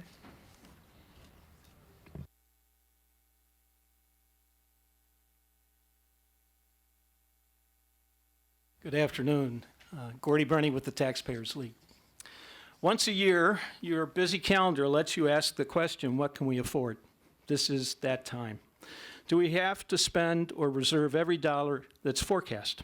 What if we set reserves above the minimum level and reward residents with a tax cut if we don't need all that's reserved? The Taxpayer League supports a different approach to what's become a zero-sum game for determining how we allocate spending and how we earn and forecast revenues. County spending plans need a fresh examination of how spending incentivizes performance improvement. To do this, the council should ask the executive to justify base spending, not just incremental spending. What programs are we paying for that have substandard performance? Simply freezing spending at last year's level isn't enough. For example, the investigations unit in the police department in Fairfax County has 1/3 fewer investigators, but comparable closure rates. As for salaries, over the last 4 years, negotiated pay raises have been triple the rate of inflation. OLO found director salaries were 18 to 24% above neighboring jurisdictions, 17% above the Federal Executive Service. Manager salaries, 7.5% above federal managers. That's 422 employees. MCPS should not be funded above the maintenance of effort level until they produce a strategic plan that shows how the budget will be spent to lower the achievement gap. The all too familiar annual exercise of debating how less than 1% of the budget will be spent on incremental priorities is not closing the gap. The property tax 2 years ago to fund decreases in class sizes didn't lower the gap, nor did the $400 million that the county spends above and beyond MCPS's budget. Let me turn to revenues. We question the volatile income tax projections in light of economic slowdown risks. Single point estimates should be replaced with range estimates. Further, our revenue sources aren't sustainable. High income tax rates need to be lowered to address our competitive weaknesses in sagging incomes, and property tax equities should be resolved, and that will boost revenues. Income taxes, they're volatile. You know this. You just went through a savings plan. Well, believe it or not, a year ago, the plan showed that although revenues were above projections in December, they were the opposite. Setting targets based on resident income projections is the standard solution, but this contributes to stagnant income averages since 1989. The planning department just reported out on this. And it requires higher corporate tax rate, which is not competitive. Property tax revenues have grown slowly due to stagnant commercial base and tardy residential reassessments. We are one of just 2 states that reassess property at the state level, and SDET has no incentives to do assessments correctly. Residential assessments do not properly take into account market value of improvements, and according to a recent state audit, only 41% of the reassessments that should be done are completed. So we challenge you all, those of you that favor good government, is this the year that we stand up to the status quo and change the way we do business? Thank you. Thank you so much for your testimony.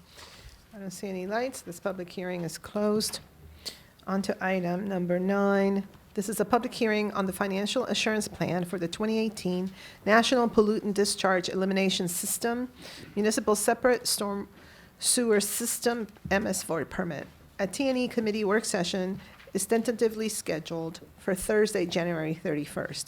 Persons wishing to submit additional material for the council's consideration should do so before the close of business today. For this item, we have Maria Leonard Olson, Devin Batley, Brian Porto, and Bruce Gilmore. Ms. Olson? And there is a button at the base of the microphone, so when it's your turn to speak, please press that button, and then when you're done, just press it again so it can be turned off. Ms. Olson. Maria Leonard Olson, the Pels Law Firm, 4845 Rugby Avenue, 3rd floor, Bethesda, Maryland. Good afternoon, members of the council.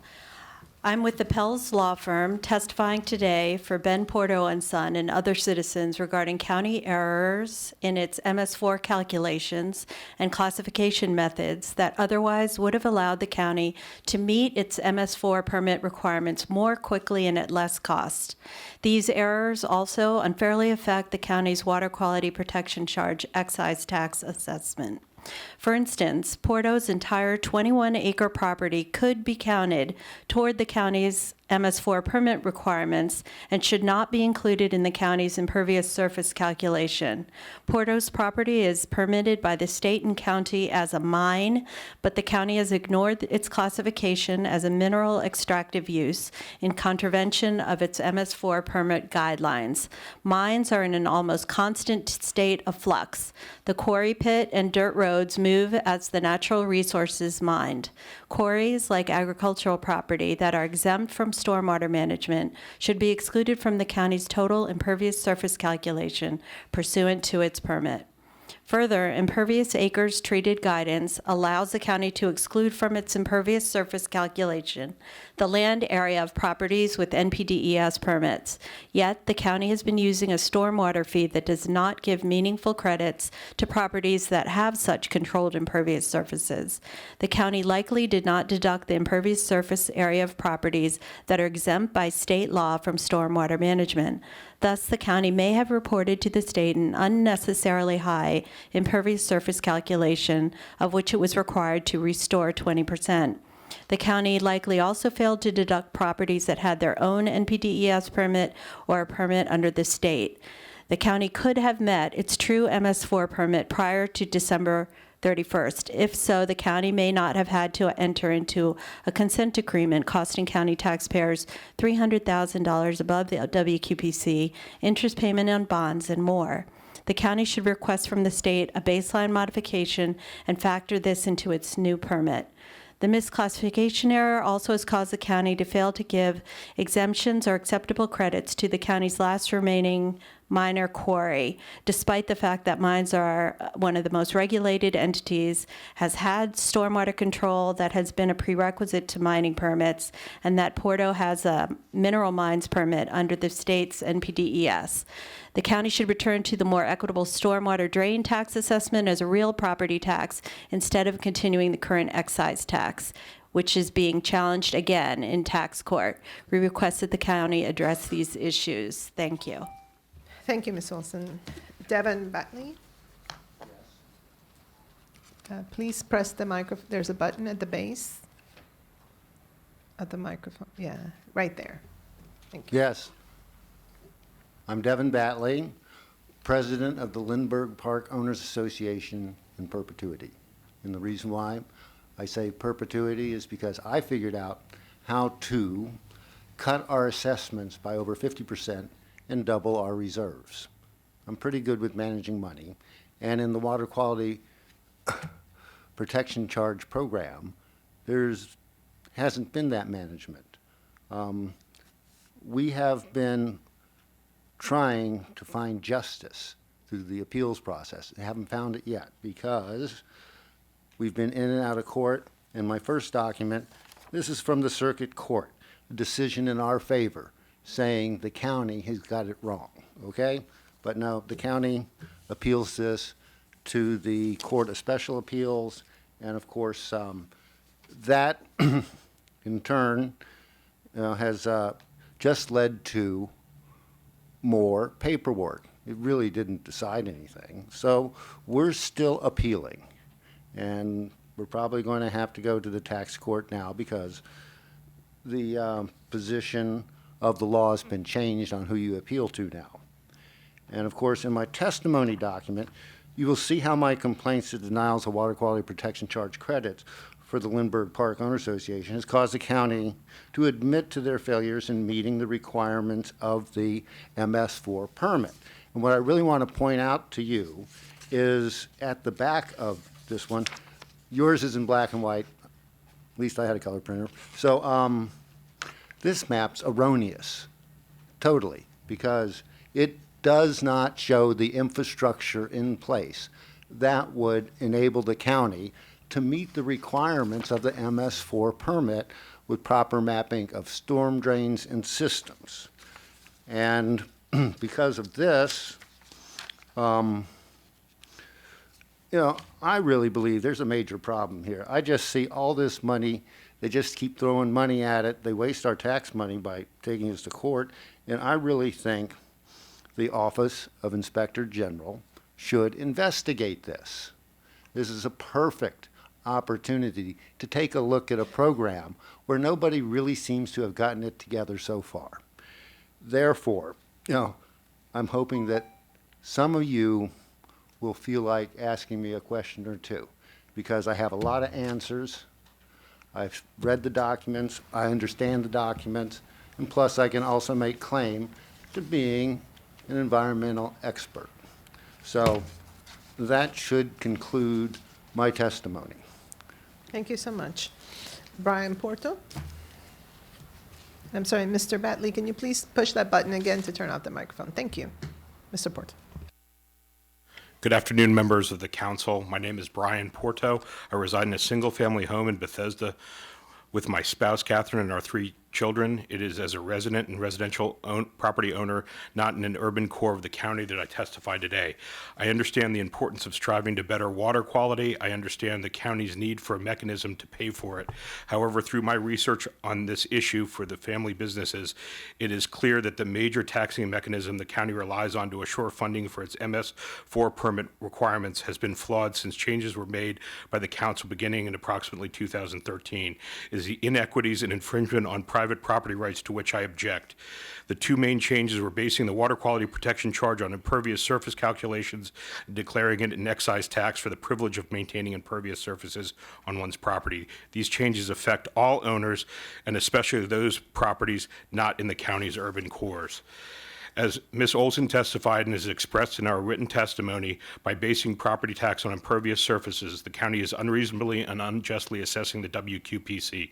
Montgomery County zoning laws, including master plan, zoning classifications, zoning variances, grandfathering, setback requirements, density, site plan approval, the requirements of green space and parking requirements in non-urban areas which differ for urban development and redevelopment in areas such as Bethesda, Rockville, and Silver Spring, so distort each broad class of land use that the county is treating properties within the same use classification differently within the class. Property owners and residents in urban cores are essentially free riders with regard to the WQPC. The county also leases and or sells property for high-density development and requires Forest conservation for virtually all development outside the urban core, yet gives no WQPC credit for green space or forested areas. A property owner in the urban core can build a 17-story building with 0 setbacks on a postage stamp-sized lot and is only responsible for the stormwater runoff on their small lot, even though they are associated with parts of the county that have no real shot at any meaningful stormwater restoration of even a portion of the adjacent streets, sidewalks, public parking lots, etc. in the county's urban cores. The county gave a large tax break to the wealthiest property owners as it relates to the land value per acre and improvement value, while punishing property owners in less dense zones throughout the county. The county should return to the more equitable storm drain tax assessment as a real property tax instead of continuing the current inequitable excise tax that even taxes of property owners' walkways and driveways to cross their property. Returning to a property tax also would remove the unfortunate taxation of religious institutions under the WQPC.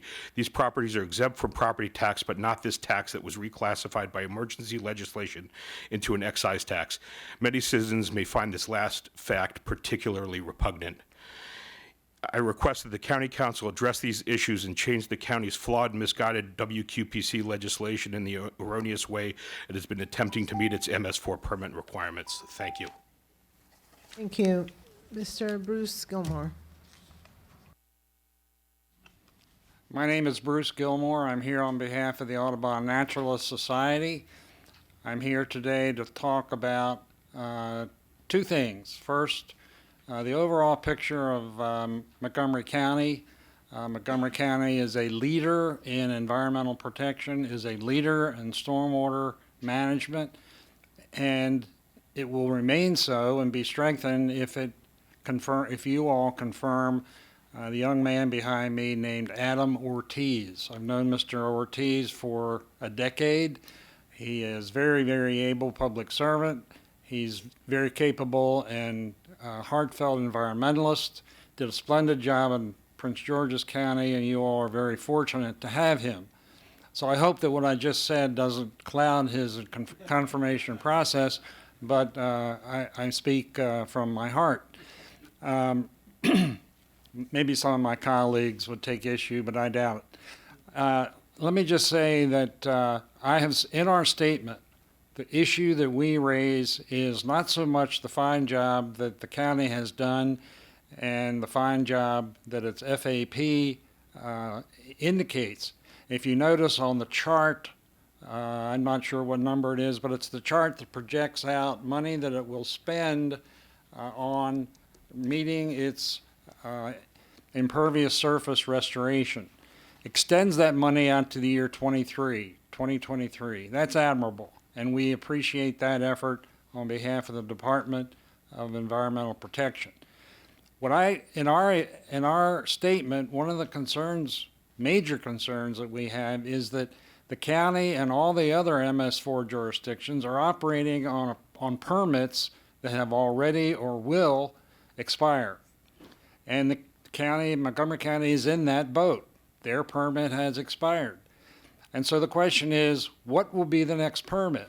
What will it say? What will it require? How far will it move the ball toward full restoration of our local waterways and full restoration of the Chesapeake Bay? We make 4 points in our statement, and that is we categorize things that we believe should be in the new permit. The first one is that the permit should deal with the future of how stormwater will be advanced in terms of whether trading will be used or trading will be not used or used wisely, whether there will be a focus on nitrogen reduction, whether there will be a use of green infrastructure, and whether or not the county will meet its 20% goal in infrastructure in impervious surface restoration.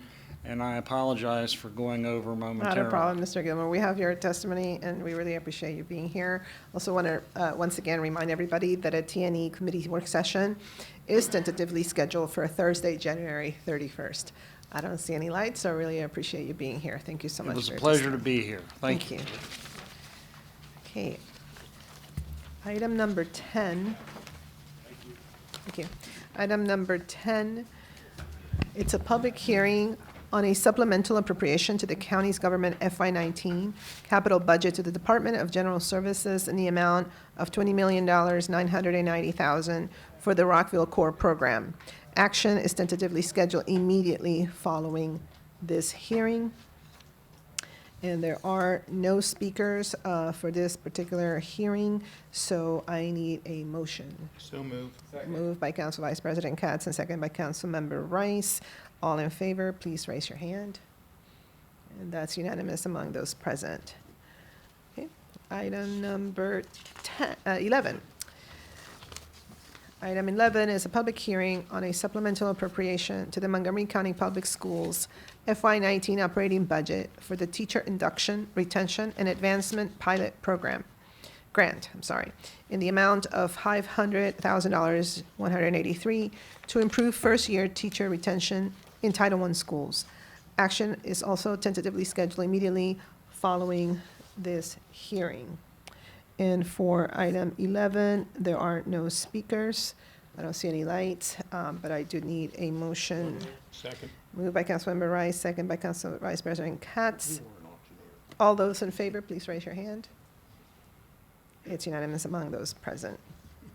Okay, for item 12, this is a public hearing on a supplemental appropriation to the Montgomery County Public Schools FY19 operating budget for the Comprehensive School Safety Initiative Grant in the amount of $683,946 for a study on combining the positive behavioral interventions and supports program with restorative justice practices to improve school safety.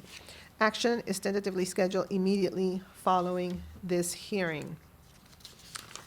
And for that, we do have a light, Councilmember Rice. Just very quickly, I just really want to commend MCPS for going after this particular one, because very few school systems throughout the nation are actually using restorative justice practices. It's something that's very specific and really does require a lot more work from the system to ensure that they're working with the child to get that child back in school and get them reacclimated with the system. And so I just really wanted to highlight and point this out because, you know, we just heard testimony about MCPS not having advances and not going forward with affecting the achievement gap and doing different kinds of things. This is what it's about. And it's about going after programs and procedures like this that will ultimately help to keep our children in school, keep them connected to our system, and make them more successful. So these things are happening inside our school system, and they should be commended for thinking outside of the box. Thank you. Okay, I need a motion and a second. Moved by Councilmember Jawando, seconded by Councilmember Rice. All those in favor, please raise your hand. And that's unanimous among those present. Thank you so much. And so now to wrap up our work today, we have item 4 and 5, very important items. For item number 4, we have Mr. Adam Ortiz, who has been appointed Director of the Department of Environmental Protection. I need a motion. So moved. Councilmember Friedson, and a second by Councilmember Hucker. Are there any additional discussion or comments from anybody? Okay, so all those in favor of confirming the county executive's nomination of Adam Ortiz as Director to the Department of Environmental Protection, please raise your hand. That is unanimous among those present. Congratulations, Mr. Ortiz. We look forward to your service here in Montgomery County. Felicitaciones. Next, we have County Executive's appointment of Diane Vu as Director of the Office of Community Partnerships. I will also note that Ms. Vu, and it is in my notes, that there may be some family members here with you as well. Are they here? Yes, okay. Thuan Vu, Bing Nguyen, and Paulina Vu, I believe, is what my notes say. Hello, parents. Wonderful to have you here. Thank you for joining us. And I need a motion to confirm. Councilmember Vice President Katz has moved. Is there a second? Councilmember Jawando has second. Any discussion regarding this appointment? No? So all those in favor of confirming the county executive's nomination of Diane Vu as Director of the Office of Community Partnerships, please raise your hand. And that is unanimous among all those present. Congratulations, Ms. Vu. We look forward to working with you. Okay, so with that, we are adjourned. Thank you, everybody.